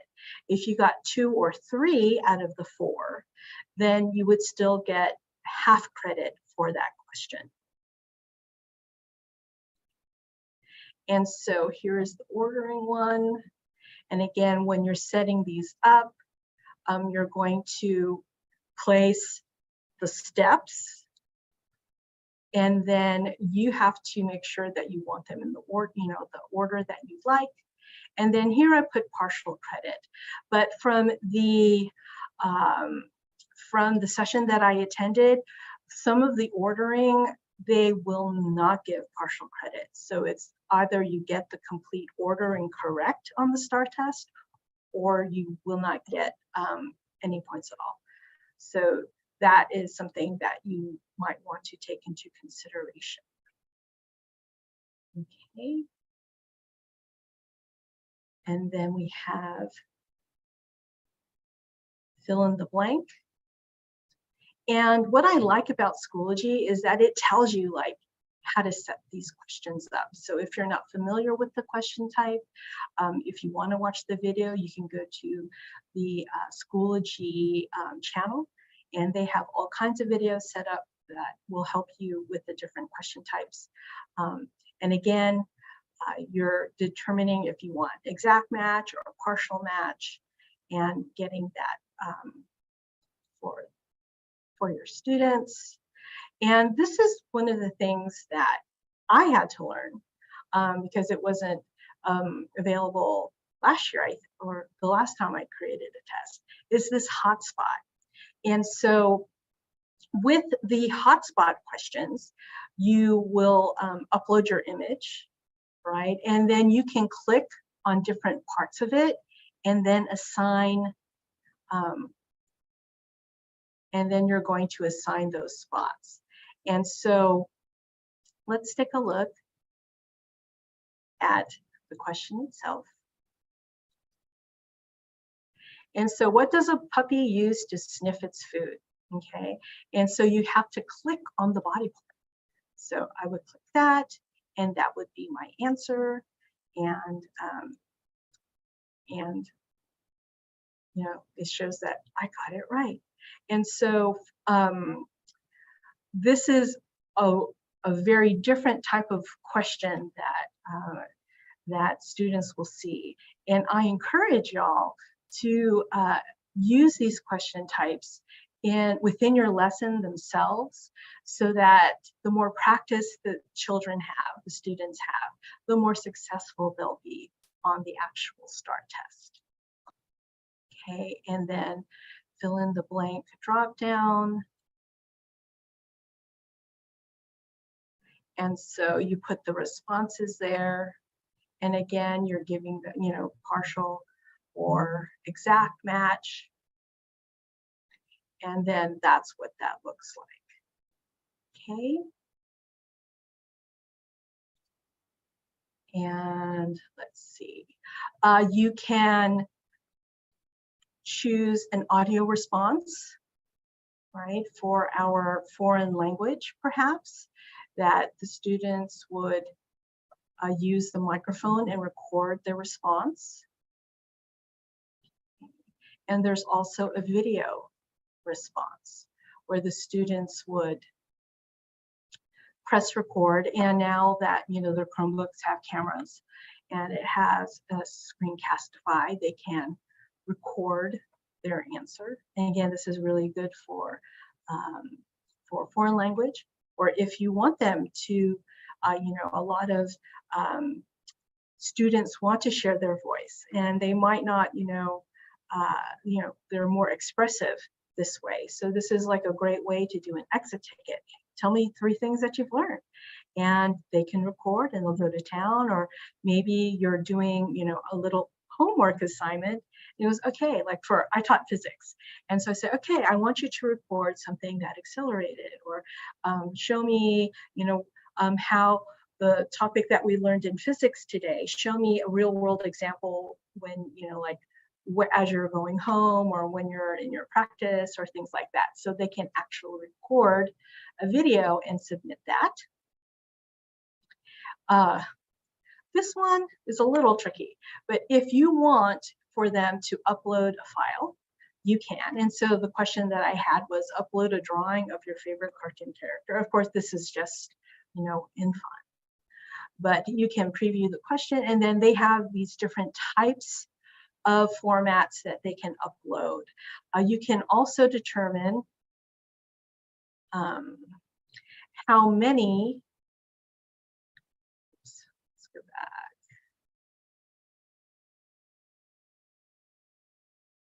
You can also determine the maximum number of files that they can upload, depending again on your assignment. Yes? And then highlight image, I liked it. My teammates, not so much. The students, not well, sometimes. But when you have highlight image, you can upload an image, and then the students can answer. Okay, so for example, like I said, these don't necessarily have to be test questions, but this could be something that you do at the beginning of the day, circle a figure that best represents your new understanding, or like, how are you feeling today? You can do this for your students, and then they can change the color of their pen, and you're saying like, yay, I've learned so much, or I'm super happy. It is the day before break, and you're not giving me a test, right? And so this is what I loved. We use this in physics for them to show work, to draw graphs. Again, that's a test question. And I want you to see, you know, with the different questions that I included in this practice, that you can use them for so many other different things. Okay, and then there's a number line. and you can have them practice, right? And so depending again on the level and the content that you're teaching, you can use this. I want you to think about how you can use this in your classroom, and just showing you how they're set up, right? And I think if you wanted, instead of numbers, your number line could also include images. Yes. And so I wanted to show you that example as well. And then a chart. And so, okay, so I've included a chart. And then you can show the percentage, right? So I'm going to have them do that. And let's see. Let's go ahead and preview that.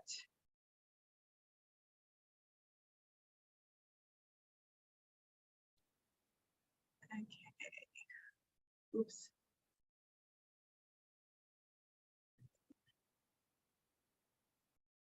And so there are different things that you can do. Let me, is it here? Okay. And so, okay, so show the percentage. And so you would actually, sorry, you're supposed to, maybe I said it wrong. I'm sorry, because you're supposed to be able to type in what the percentages are. Okay, I'll take a look at that.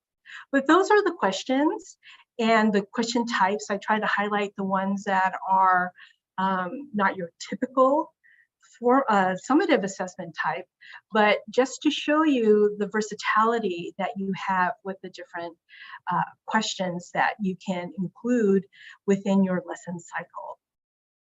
Okay, so I'm gonna pause here and check with the ladies if there is anything in the chat that we need to, if there are any questions. Are we good? No, sorry. We are good at this point. Okay. All right. So applications. So again, you can use this for check for understanding, informal formative assessments. Again, giving those kids choices if you want them to do like label or do a video or do audio. You can do warm-ups. You can have them as exit tickets. And again, going back to the new question types, having those students practice so that they're familiar with it before they see it when they take their STAR test. Okay, and as the resources, I have to link to the presentation in the next slide. But here is the TEA STAR update. This is the presentation from CAST. It's going to be specific. Well, it has an emphasis on science, but the question types, there are the different question types available there for you to view, as well as examples of how those question types are going to be graded. So I wanted to include that resource for you. And last but not least, thank you for coming and spending this hour with me. Here is the bit.ly if you want to have a copy of this presentation, as well as the QR code. And I'll leave that up for a little bit for y'all. Perfect. We are putting that link in the chat right now so that everyone can access. Yay. Awesome. All right. Thank you so much, Lelaine. And, you know, I think that it was great being able to see not only those different question types, but then showing how they look to the students and some ways that you've used them with your students as well. Was just, you know, I think a lot of times we see the word assessment and we think, oh, it's just for tests, but you can use that for so many different things. So. Yeah, and you know, and in Schoology, you can like put them in your different folders. And so you can have them ready for your students. So, okay, so this is where you're going to, put your exit ticket, and you get that feedback, so that the students will see, okay, did I get it? Or, and so as a teacher, looking, especially if you're doing like one of the open responses, I could call them open responses, you can say, okay, we have this kind of misconception, or let's focus on this, or if you'd like, that tool, my favorite no, you can choose one of the answers and go, oh, let's take a look at this, of course keeping it anonymous. But that way the students can see, oh, this is what other people are doing, and as a teacher getting that feedback. But I think right now, getting the students ready for those new STAR questions, the question types, having that availability in Schoology so that they can practice is really important. Yeah, absolutely. Thank you for putting that together and sharing all of this greatness. We appreciate you so much. All right, thank you. Y'all have a wonderful day. All right, you too. Thank you. Great job, Lelaine. All right, so due to some technical issues, we actually need to end this live stream, but we are still live, just at a different link. So Amy is posting that link in the chat right now to go back to our event sessions page and choose the new link if you want to stay with Channel B for our final session of the morning, or if you're planning to go to Channel A, you can also access that on that link that she is about to click enter. And now it is there. So bit.ly/event sessions will bring you to our event sessions page, and you can join us there. Our next session in Channel B is? It is, are your Google Drive files safe from delete day? So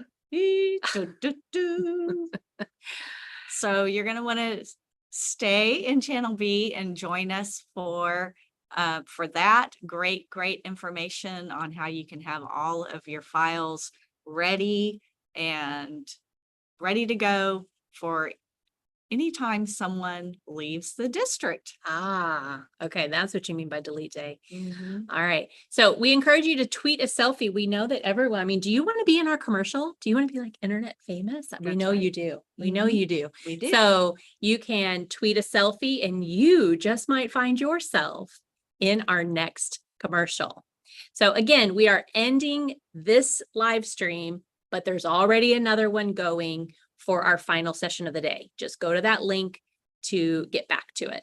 So we're going to stay here for just a moment to make sure that you all got that message, clicked that link, and are able to rejoin us at the new link. All right, we'll see you there.